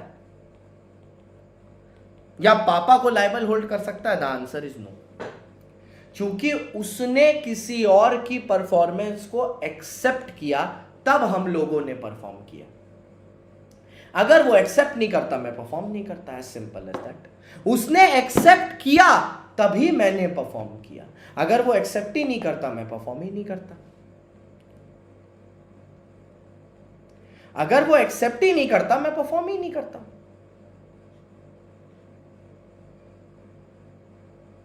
अगर वो एक्सेप्ट ही नहीं करता, मैं परफॉर्म ही नहीं करता। बोलो हाँ कि ना, यस और नो। वो एक्सेप्ट किया तभी तो मैं परफॉर्म किया, वो एक्सेप्ट ही नहीं करता, मैं परफॉर्म ही नहीं करता। As simple as that. अच्छा, नेक्स्ट अब आते हैं थर्ड पर्सन। ठीक है, अब सुनो, क्या किसी थर्ड पर्सन से कॉन्ट्रैक्ट परफॉर्म किया जा सकता है? The answer is yes. Sir अब थर्ड पर्सन पे आते हैं, तीसरे आदमी पे। ठीक है सर, क्या हम लोग कॉन्ट्रैक्ट किसी तीसरे आदमी से परफॉर्म करा सकते हैं? हाँ, अगर वो अग्री कर जाए तो। अगर सामने वाला अग्री कर जाए कि हाँ ठीक है, मैं कॉन्ट्रैक्ट किसी और से परफॉर्म करवाने के लिए रेडी हूं, आप कर दो, मेरे को कोई दिक्कत नहीं है, तो ठीक है, करवा लेंगे, कोई दिक्कत नहीं है। अच्छा, जॉइंट प्रोमिसर्स क्या होता है? जॉइंट प्रोमिसर्स का मतलब होता है जब एक से ज्यादा प्रोमिसर एक कॉन्ट्रैक्ट में होते हैं। फॉर एग्जाम्पल, आप एक फर्म के पास गए जो पेंटिंग फर्म है, जो तब ठीक है, एक पेंटिंग फर्म है जो चित्र बनाता है। ठीक है, अब उसमें सब चित्रकार हैं, 4 चित्रकार हैं, 4 लोग पेंटिंग बनाते हैं। नाम ऐसे रख लो, सलमान खान, अरबाज खान, और वो तीसरे वाले खान का नाम क्या है? सोहेल खान। तीनों का एक फर्म है, तीनों पेंटर है। ठीक है, अब ये तीनों क्या हो गए? जॉइंट प्रोमिसर्स हो गए। अब इन जॉइंट प्रोमिसर्स में क्या गणित होता है, ध्यान से सुन लेना, ये क्वेश्चन एग्जाम में आया था। ठीक है, ये क्वेश्चन एग्जाम में आया था। मान लो ये 3 जॉइंट प्रोमिसर है, एस, ए और एस। ठीक है, सलमान, सोहेल और अरबाज। अगर किसी आदमी ने सलमान खान के साथ कॉन्ट्रैक्ट किया है, ठीक है, तीनों पार्टनरशिप फर्म है, और उसको एक लाइबिलिटी रिकवर करनी है, ये सारे के सारे जॉइंट प्रोमिसर, क्या वो तीनों से रिकवर कर सकता है? हाँ। क्या वो किसी एक से रिकवर कर सकता है? हाँ। क्या वो तीनों के लीगल रिप्रेजेंटेटिव से कर सकता है? हाँ। क्या वो किसी एक के लीगल रिप्रेजेंटेटिव से भी पूरा पैसा रिकवर कर सकता है? हाँ।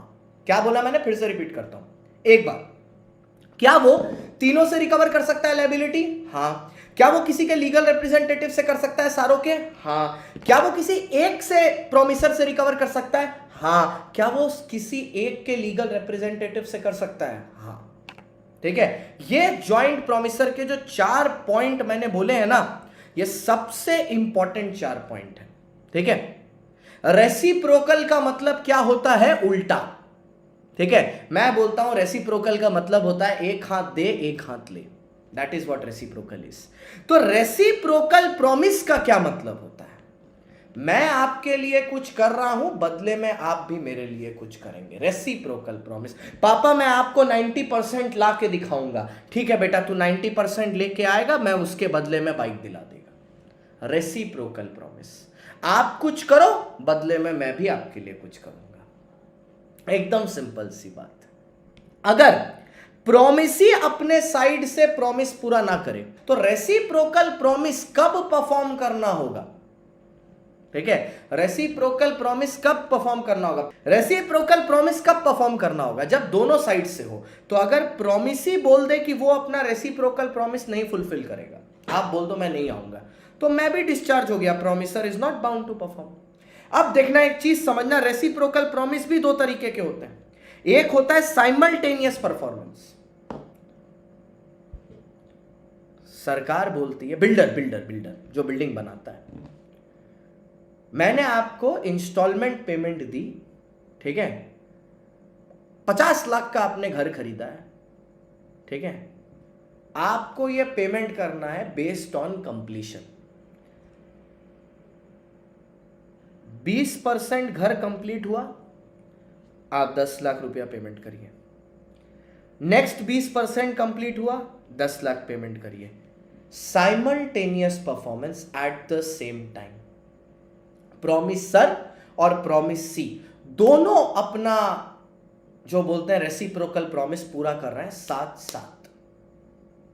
ठीक है, साथ साथ, ठीक है, एक साथ, साथ साथ। इधर अपन सर, बहुत अच्छी चीज मेरे एग्जाम्पल में अभी आया दिमाग में। आईसीएआई ने बोला है कि एग्जाम होंगे दिसंबर में, ठीक है। फॉर्म फिलअप का लास्ट डेट उन्होंने दे दिया आपको 30 अक्टूबर। टाइम फिक्स्ड है। तो मैंने क्या बोला, अगर 30 अक्टूबर तक टाइम स्पेसिफाइड है और मान लीजिए आपने 30 अक्टूबर तक फॉर्म फिलअप नहीं किया, तो क्या इंस्टीट्यूट आपको नाम देने देगा? क्या इंस्टीट्यूट आपको सबमिट करने देगा फॉर्म? क्या इंस्टीट्यूट आपको फॉर्म सबमिट करने देगा? नहीं देगा। तो जहां पर टाइम फिक्स्ड है कॉन्ट्रैक्ट में और टाइम एसेंशियल है, वहां अगर आपने टाइम लिमिट के अंदर अपने प्रॉमिस को फुलफिल नहीं किया तो सामने वाला भी डिस्चार्ज हो जाता है। तो इंस्टीट्यूट तुम्हारे लिए आंसर शीट भी प्रिंट नहीं करेगा, एडमिट कार्ड भी प्रिंट नहीं करेगा अगर तुमने एग्जाम फॉर्म टाइम पे नहीं भरा तो। तुम डिस्चार्ज कर दिए हो इंस्टीट्यूट को, now it is not liable. मेरा favourite point, agreement to do impossible act. अगर एक अग्रीमेंट हुआ है कोई इम्पॉसिबल एक्टिविटी परफॉर्म करने के लिए। अच्छा, इम्पॉसिबिलिटी भी दो तरीके की होती है बेटा, ठीक है? इम्पॉसिबिलिटी भी दो तरीके की होती है। एक होती है जो फर्स्ट डे से इम्पॉसिबल है, वो हो गई वॉइड एब इनिशियो, तो वो तो परफॉर्म करनी नहीं है, जैसे अग्रीमेंट विद अ माइनर। और एक होती है इम्पॉसिबिलिटी जो बाद में आती है, ठीक है? पहले इम्पॉसिबल नहीं है, पहले पॉसिबल है, बाद में इम्पॉसिबल हो जाती है, उसको बोलते हैं सुपरवीनिंग इम्पॉसिबिलिटी। सुपरवीनिंग इम्पॉसिबिलिटी या सब्सिक्वेंट इम्पॉसिबिलिटी, उस केस में कॉन्ट्रैक्ट वॉइड होता है, उसे भी परफॉर्म करने की जरूरत नहीं है, दोनों को ही परफॉर्म करने की जरूरत नहीं है। देखो आ गया, एक होती है इनिशियल इम्पॉसिबिलिटी, ठीक है, और एक होती है सब्सिक्वेंट। अगर initial impossibility if known to the parties, अच्छा इससे कोई फर्क नहीं पड़ता, ठीक है? अगर दोनों पार्टी को पता है वो तो भी वॉइड है, ठीक है? अगर अननोन है दोनों पार्टी को तो भी वॉइड है। लेकिन गुरु,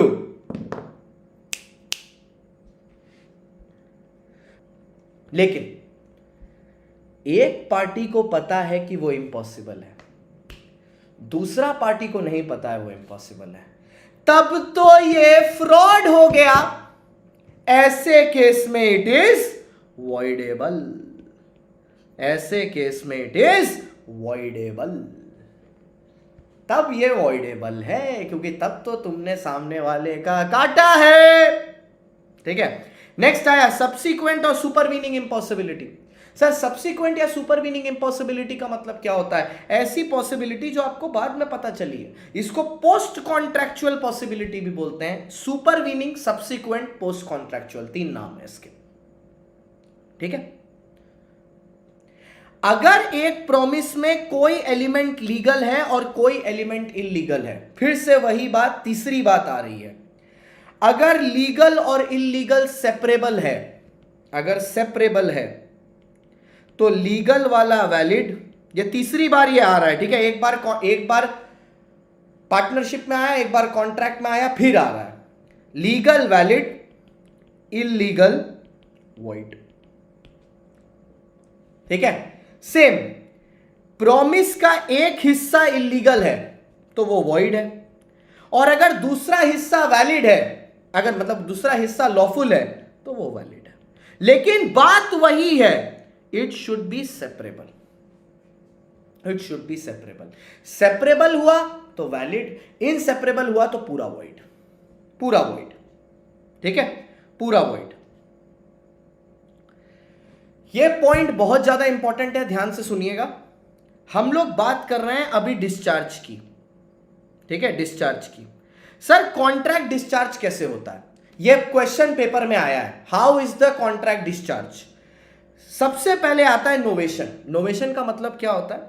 आप पुराने कॉन्ट्रैक्ट को नए कॉन्ट्रैक्ट से सब्स्टिट्यूट कर रहे हो। पहले कॉन्ट्रैक्ट निशांत और शान के बीच में था, अब हम लोग ने कॉन्ट्रैक्ट को कैंसिल करके एक नया कॉन्ट्रैक्ट बनाया है निशांत और शान के बीच में। तो जो ओल्ड कॉन्ट्रैक्ट है वो डिस्चार्ज।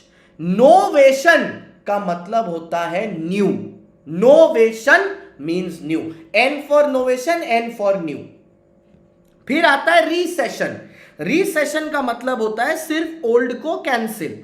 बच्चे बोलते हैं नोवेशन और रिसेशन तो एक ही है, बिल्कुल एक ही नहीं है। नोवेशन में आप क्या कर रहे हो? पुराने वाले को कैंसिल करके नया बना रहे हो। रीसेशन में आप क्या कर रहे हो? सिर्फ पुराने वाले को कैंसिल कर रहे हो, नया नहीं बन रहा, सिर्फ पुराना वाला कैंसिल हो रहा है। कोई नया नहीं बन रहा contract, only the old one is getting cancelled. ठीक है, चलो नेक्स्ट।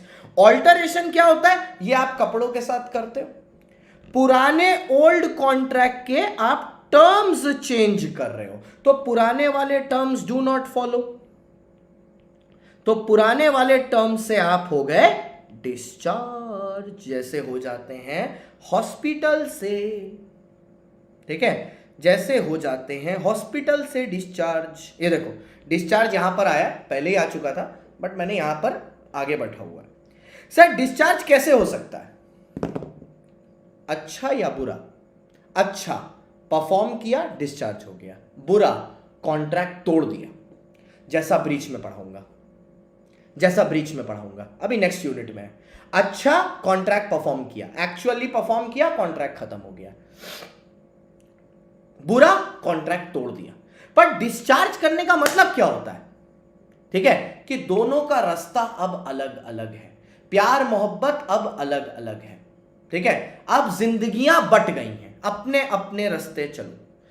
लेकिन डिस्चार्ज करने का और भी एक तरीका होता है, म्यूचुअल एग्रीमेंट, अपनी मर्जी से दोनों पार्टी ने अपना अपना रास्ता नाप लिया, कॉन्ट्रैक्ट को टर्मिनेट कर दिया कि आप परफॉर्म करने की जरूरत ही नहीं है, आप परफॉर्म करने की जरूरत ही नहीं है। हाँ एग्जैक्टली, नोवेशन में पुराना वाला कैंसिल हो रहा है, ऑल्टरेशन में सिर्फ कुछ चेंजेस हो रहा है, रबर से मिटा के उसी के ऊपर लिख दे रहे हो, वो ऑल्टरेशन है। पूरा पेज फाड़ के नए पेज पे लिख रहे हो। ठीक है, दैट इज नोवेशन, सिंपल चीज। अब डिस्चार्ज इंपॉसिबिलिटी से भी हो सकता है, अगर वो कॉन्ट्रैक्ट को परफॉर्म करना इंपॉसिबल हो गया, लड़की मर गई जिससे शादी करनी थी, ऑटोमेटिकली डिस्चार्ज हो गया। लड़का ही मर गया, जब बोलते हैं सर आपके एग्जांपल में हमेशा लड़की ही क्यों मरती है, ठीक है लड़का मर गया, लड़का मर गया, contract discharge, impossible to perform, अब शादी होगी कैसे? Discharge by lapse of time, ठीक है, समय खत्म हो गया। ठीक है, जिस चीज का कॉन्ट्रैक्ट का टाइम था वो टाइम ही ओवर हो गया, so it is discharged by lapse of time, उस चीज को पूरा करने का समय ही खत्म हो गया, समय खत्म हो गया, समय एंड हो गया। ठीक है, उसको बोलते हैं discharge by lapse of time, जब समय ही खत्म हो गया किसी चीज को करने का। Discharge by operation of law, आपने प्रोमिसर के साथ कॉन्ट्रैक्ट कराया था, क्या चीज का? पर्सनल स्किल का, परफॉर्मेंस मर गया, परफॉर्मर प्रोमिसर ही मर गया, ऑपरेशन ऑफ लॉ खत्म। ये वाला अलग से पॉइंट नहीं होना चाहिए था, वैसे इम्पॉसिबिलिटी के साथ डाल सकते थे, पर ठीक है। Unit number 5, discharge by breach, contract तोड़ दिया, कॉन्ट्रैक्ट तोड़ दिया। प्रोमिसी में वेव और रेमिट द परफॉर्मेंस, प्रोमिसी सामने से बोल रहा है और परफॉर्म करने की जरूरत ही नहीं, टाइम बाद डेड भी बोल सकते हैं, ऑल परफॉर्म करने की जरूरत ही नहीं, प्रोमिसर सामने से बोल रहा है, प्रोमिसी ठीक है भैया जितना कर लिया काफी, और करने की जरूरत नहीं। ठीक है, जितना कर लिया उतना काफी है, और करने की जरूरत नहीं। Effect of neglect of promisor to perform, ये फिर से रिपीट हुआ है। ठीक है, अपना वही एग्जांपल दूंगा, चेंज नहीं करूंगा। मैंने बर्जर पेंट्स वालों को बुलाया घर में पेंटिंग करने के लिए, उन्होंने बोला सर पेंट आप लेके आइएगा, मैं पेंट ही नहीं लाया, तो वो क्या दीवार पे कैसे रंगेंगे अपने खून से? वो रंग ही नहीं सकते। जब आपने फैसिलिटी ही नहीं प्रोवाइड की है तो परफॉर्मेंस क्या घंटा होगा। लास्ट में merger of rights, merger of rights ये क्या है, ध्यान से सुनना। एक आदमी आज एक लैंड का लेसी है, बत्रा सर की गाड़ी का मैं हायर परचेसर हूं, हायरी हूं, मैं उनकी गाड़ी हायर परचेस पे चला रहा हूं। लास्ट इंस्टॉलमेंट देने के बाद मैं गाड़ी का ओनर बन गया, जो मेरे प्रीवियस राइट थे ना हायर परचेस के कि मैं गाड़ी के साथ कुछ कुछ कर सकता हूं, वो चला गया। अब मेरे पास सुपीरियर राइट है, मैं कुछ भी कर सकता हूं गाड़ी के साथ। मर्जर ऑफ राइट्स का मतलब जब छोटे वाले राइट खत्म हो जाते हैं और बड़े वाले राइट उनकी जगह ले लेते हैं। Unit number 4 over. Breach of contract. Sir breach का मतलब होता है तोड़ना। ठीक है, वादा जो बनाया था जब वो वादा नहीं निभाया तो उसका बोलते हैं वादा को तोड़ना। वादा को तोड़ना।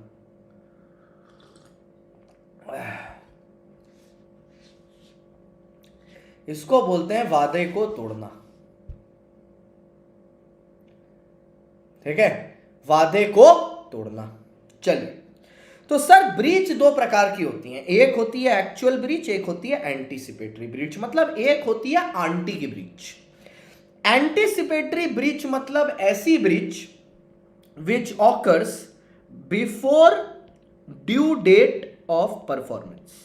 मतलब जिस दिन कॉन्ट्रैक्ट को निभाना था, अगर उससे पहले वाली तारीख में, परफॉर्मेंस की डेट स्टार्ट होने से पहले, ठीक है, अगर कॉन्ट्रैक्ट को ब्रीच कर दिया जाए या तोड़ा दिया जाए या धोखा दे दिया जाए, तो उसको बोलते हैं एंटीसिपेटरी ब्रीच। अब ब्रीच कैसे भी हो सकती है, या तो एक्सप्रेसिवली हो सकती है जब आपने मुंह से बोला हो, या आपके नेचर से भी समझ में आ सकता है। भैया 15 तारीख को काम करने के लिए आना था, आपने 14 तारीख को फोन करके बोल दिया मैं नहीं आएगा। ठीक है, 14 तारीख को आपने फोन करके बोल दिया कि आप नहीं आएंगे।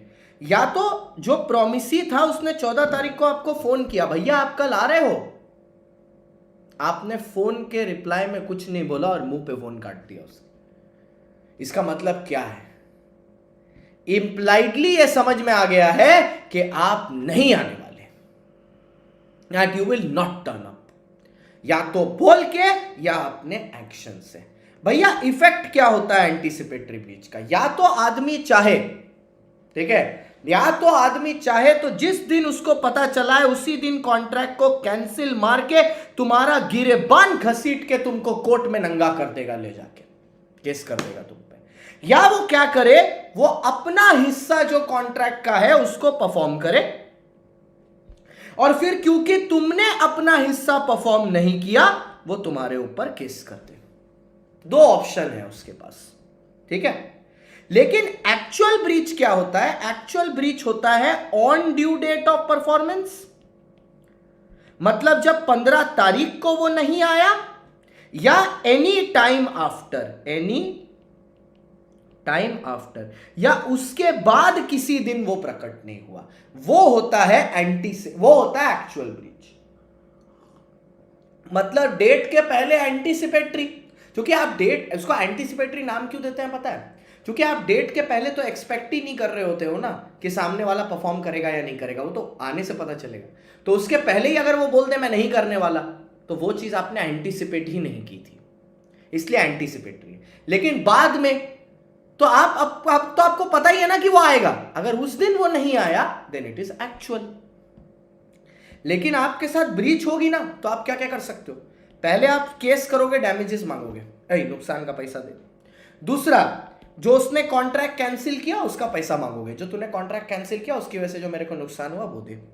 तीसरा, आप उसको बोलोगे भैया सुन, हमको डैमेज उमेज नहीं चाहिए, तू कॉन्ट्रैक्ट परफॉर्म करके दे, सूट फॉर स्पेसिफिक परफॉर्मेंस। लेकिन अगर आपको याद हो, मांग आप ये सकते हो, लेकिन इसको अवॉर्ड सिर्फ और सिर्फ कोर्ट करेगा, वो भी कब, जब 10 बहाने करके ले गई दिल, ले गई दिल। वो चीज डैमेजेस इनसफिशिएंट होने चाहिए, गुड्स स्पेसिफिक होने चाहिए, स्पेसिफिक रिलीफ एक्ट की तरफ वो पॉसिबल होना चाहिए, और वो यूनिक नेचर का होना चाहिए, तभी उसकी परफॉर्मेंस की बात आएगी, वरना कभी नहीं आएगी। ठीक है। सूट फॉर इंजंक्शन, इसको बोलते हैं रिस्ट्रेन ऑर्डर।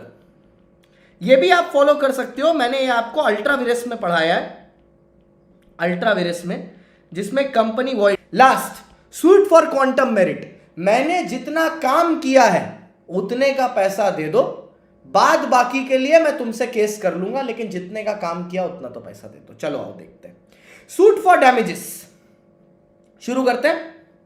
कहां गया डैमेजेस, हाँ, डैमेजेस के काइंड क्या क्या हैं, एक एक करके डिस्कस करेंगे। सबसे पहले आते हैं ऑर्डिनरी डैमेजेस। सर डैमेजेस पाने के लिए पहले एक बात ध्यान रखिएगा, सबसे important, there should be an actual loss and there is no profit in damages. मतलब डैमेजेस आपके नुकसान को पूरा कर देंगे, आप डैमेजेस से पैसा नहीं बना सकते। ठीक है, उससे आप प्रॉफिट नहीं कमा सकते। ठीक है, सिंपल सी बात है। आइए, तो जनरल और ऑर्डिनरी डैमेजेस क्या होते हैं? जो ऑर्डिनरी बिजनेस एक्टिविटीज में आपको नुकसान उठाने पड़े हैं जब किसी आदमी ने आपके साथ कॉन्ट्रैक्ट तोड़ा है। तो मेरे को मोहित ने बोला मैं आपको 2000 पीस बॉटल डिलीवर कर दूंगा 10 रुपए में। ठीक है, उसने 10 रुपए में ये 2000 पीस डिलीवर नहीं किया, डिलीवरी डेट पे वो फेल हो गया डिलीवर करने पे। मैं उस पर केस कर दूंगा क्योंकि मेरा नुकसान हुआ है और उसने कॉन्ट्रैक्ट की डेट पे कॉन्ट्रैक्ट को परफॉर्म नहीं किया। This is ordinary damage. लेकिन अगर ये 10 रुपए की बोतल मैं 12 रुपए में बेचने वाला था और ये बात मैंने मोहित को साफ साफ बता दी है, तो मैं ये 2 रुपए का जो प्रॉफिट है ना, ये भी मोहित से लूंगा, लेकिन ये सिर्फ तभी मिलेगा जब इसको स्पेशल डैमेजेस बोलते हैं, जब Mohit knows about the other contract जो मैंने करके रखा। ठीक है, विंडिक्टिव और एग्जेम्पलरी डैमेजेस होते हैं रेप्यूटेशन के डैमेजेस। जब आपने कुछ ऐसा काम किया है जिससे आपने किसी की इज्जत हर्ट कर दी है, किसी की। विंडिक्टिव का मतलब समझते हो? जब आप कोई ऐसा काम या ऐसी बात करते हो जिससे दूसरे को आप सिर्फ हर्ट करना चाहते हो, उसके रेप्यूटेशन डैमेज करना चाहते हो। आपको इंस्टीट्यूट इस पे ज्यादा ना रोशनी नहीं डालता। इंस्टीट्यूट बस इतना बोलता है विंडिक्टिव या एग्जेम्पलरी 2 केसेस में रिकवरेबल होते हैं। एक, जब किसी से आपने शादी का कॉन्ट्रैक्ट किया है, शादी का प्रॉमिस किया है और आप मैरिज करने से इनकार कर देते हो, या कोई आदमी, कोई बैंकर आपके चेक को डिसऑनर कर देता है जब आपके बैंक में बैलेंस है। तो वो सिर्फ 2 एग्जांपल देता है क्योंकि इससे आपके सेंटिमेंट्स हर्ट होते हैं। नेक्स्ट, नॉमिनल डैमेजेस होते हैं नाम के damages, for name sec only. मतलब इसमें पार्टी को कोई एक्चुअल डैमेज नहीं हो रहा, बट क्योंकि आपने उसके साथ कॉन्ट्रैक्ट साइन किया था और आपने कॉन्ट्रैक्ट को तोड़ा है तो कोर्ट आपको पनिश करेगा। जैसे फॉर एग्जांपल, अगर मैंने सिग्नल तोड़ दिया, सिग्नल के आगे मेरा एक चक्का चला गया बाइक का, इससे एक्चुअली में किसी को घंटा नुकसान हुआ नहीं, लेकिन फिर भी वो मेरे से पेनल्टी 300 रुपया 500 रुपया लेते हैं क्योंकि मैंने लॉ को तोड़ा है। डैमेज किसी को नहीं हुआ, लेकिन फिर भी नॉमिनल डैमेजेस मेरे को देने पड़ते हैं नाम के। Damage for deterioration caused by delay, अरे फेवरेट सेक्शन 26 ऑफ सोगा।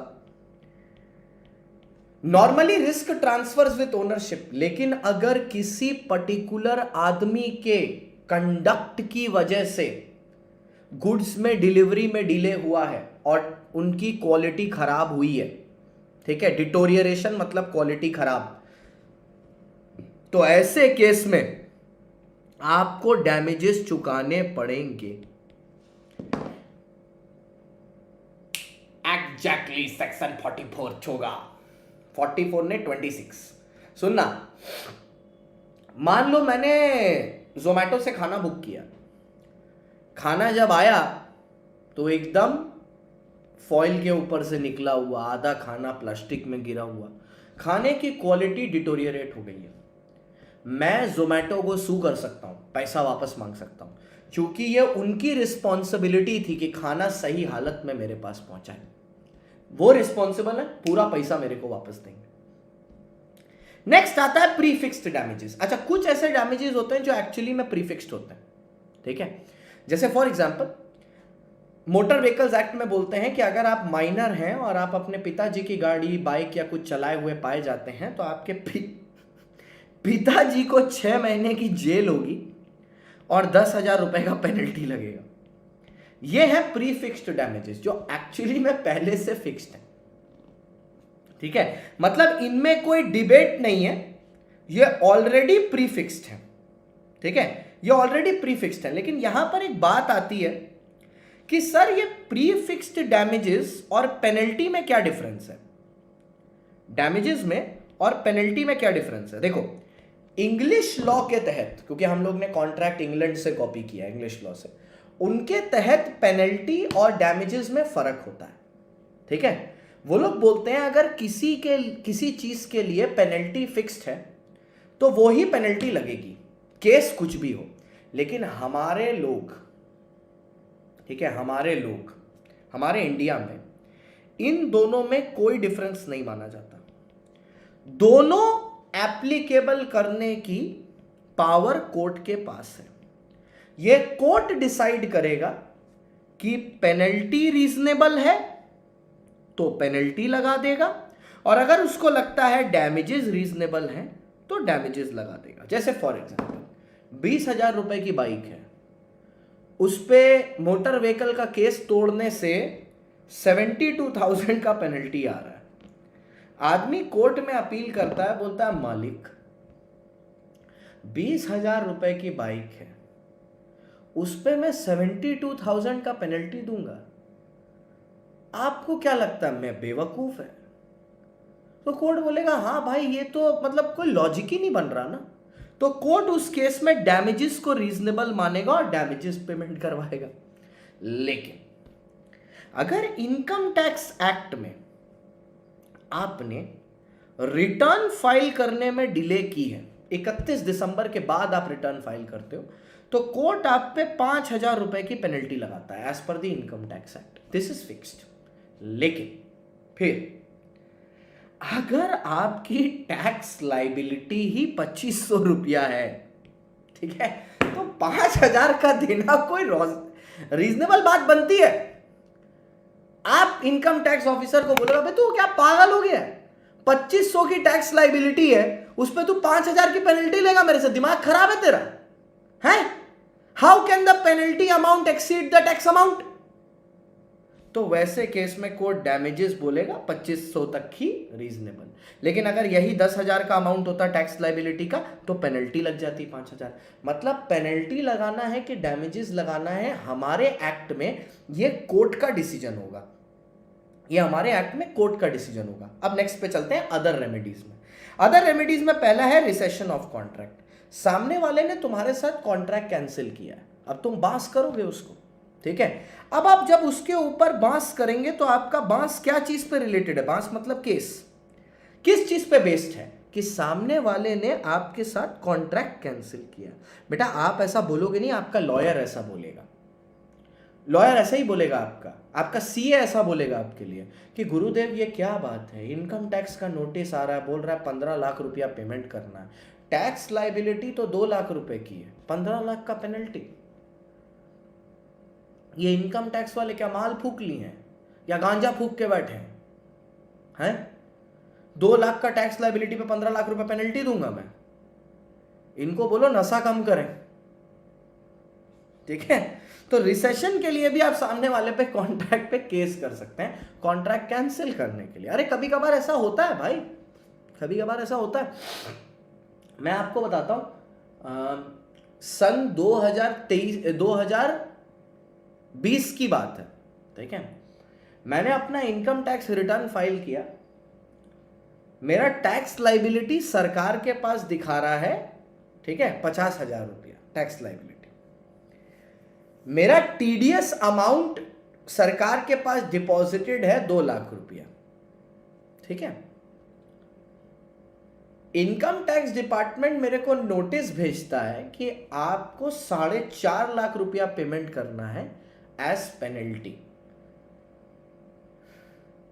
मैंने रिप्लाई में लिखा 50,000 की टैक्स लाइबिलिटी है, 2 लाख का तुम टीडीएस लेके बैठे हो, किस हिसाब से पेनल्टी मैं इतना की देता हूं बताओ तो मेरे को। उल्टा सरकार 1.5 लाख रुपए मेरा ज्यादा लेके बैठी है, उस पर इंटरेस्ट देना चाहिए उनको, मेरे को पेनल्टी कहां से आ गई इसमें? क्या नसौसा में नोटिस बनाए हो क्या, डिमांड नोटिस? मैंने कंटेस्ट किया उसको, मेरे को कोई फर्क नहीं पड़ता, मैंने कंटेस्ट किया, मेरे सीए ने कंटेस्ट किया मेरे बिहाफ पे, पूरा वॉकआउट कर गया वो, अपना गिरेबान ऊपर करके मेरे से फीस ले लिया, जीरो टैक्स लाइबिलिटी में निकाल दिया, 1.5 लाख रुपए का रिफंड भी ले लिया विद इंटरेस्ट, ठीक है। वो अलग बात है, वो मेरे से उसके लिए 30,000 रुपया ले लिया मेरा तो नेट में पैसा बचा ही ना, वरना तो ये 4 लाख रुपया मांग रहे थे, ठीक है। तो ऐसा होता है भाई। आइए, suit for quantum Meerut. Quantum Meerut का मतलब क्या है? क्वांटम वर्ड का मतलब है क्वांटिटी, मेरूट का मतलब है मेरिट, ठीक है। क्वांटम मेरूट सूट बस इतना बोलता है कि मैंने जितना काम किया है आप उतने के लिए मेरे को पैसा दे दो, लेकिन ये सिर्फ तब काम आएगा, ठीक है, when the original contract has been discharge, मैंने अपना काम खत्म कर दिया और वो आदमी पैसा मांग रहा है जो आदमी डिफॉल्ट नहीं किया है।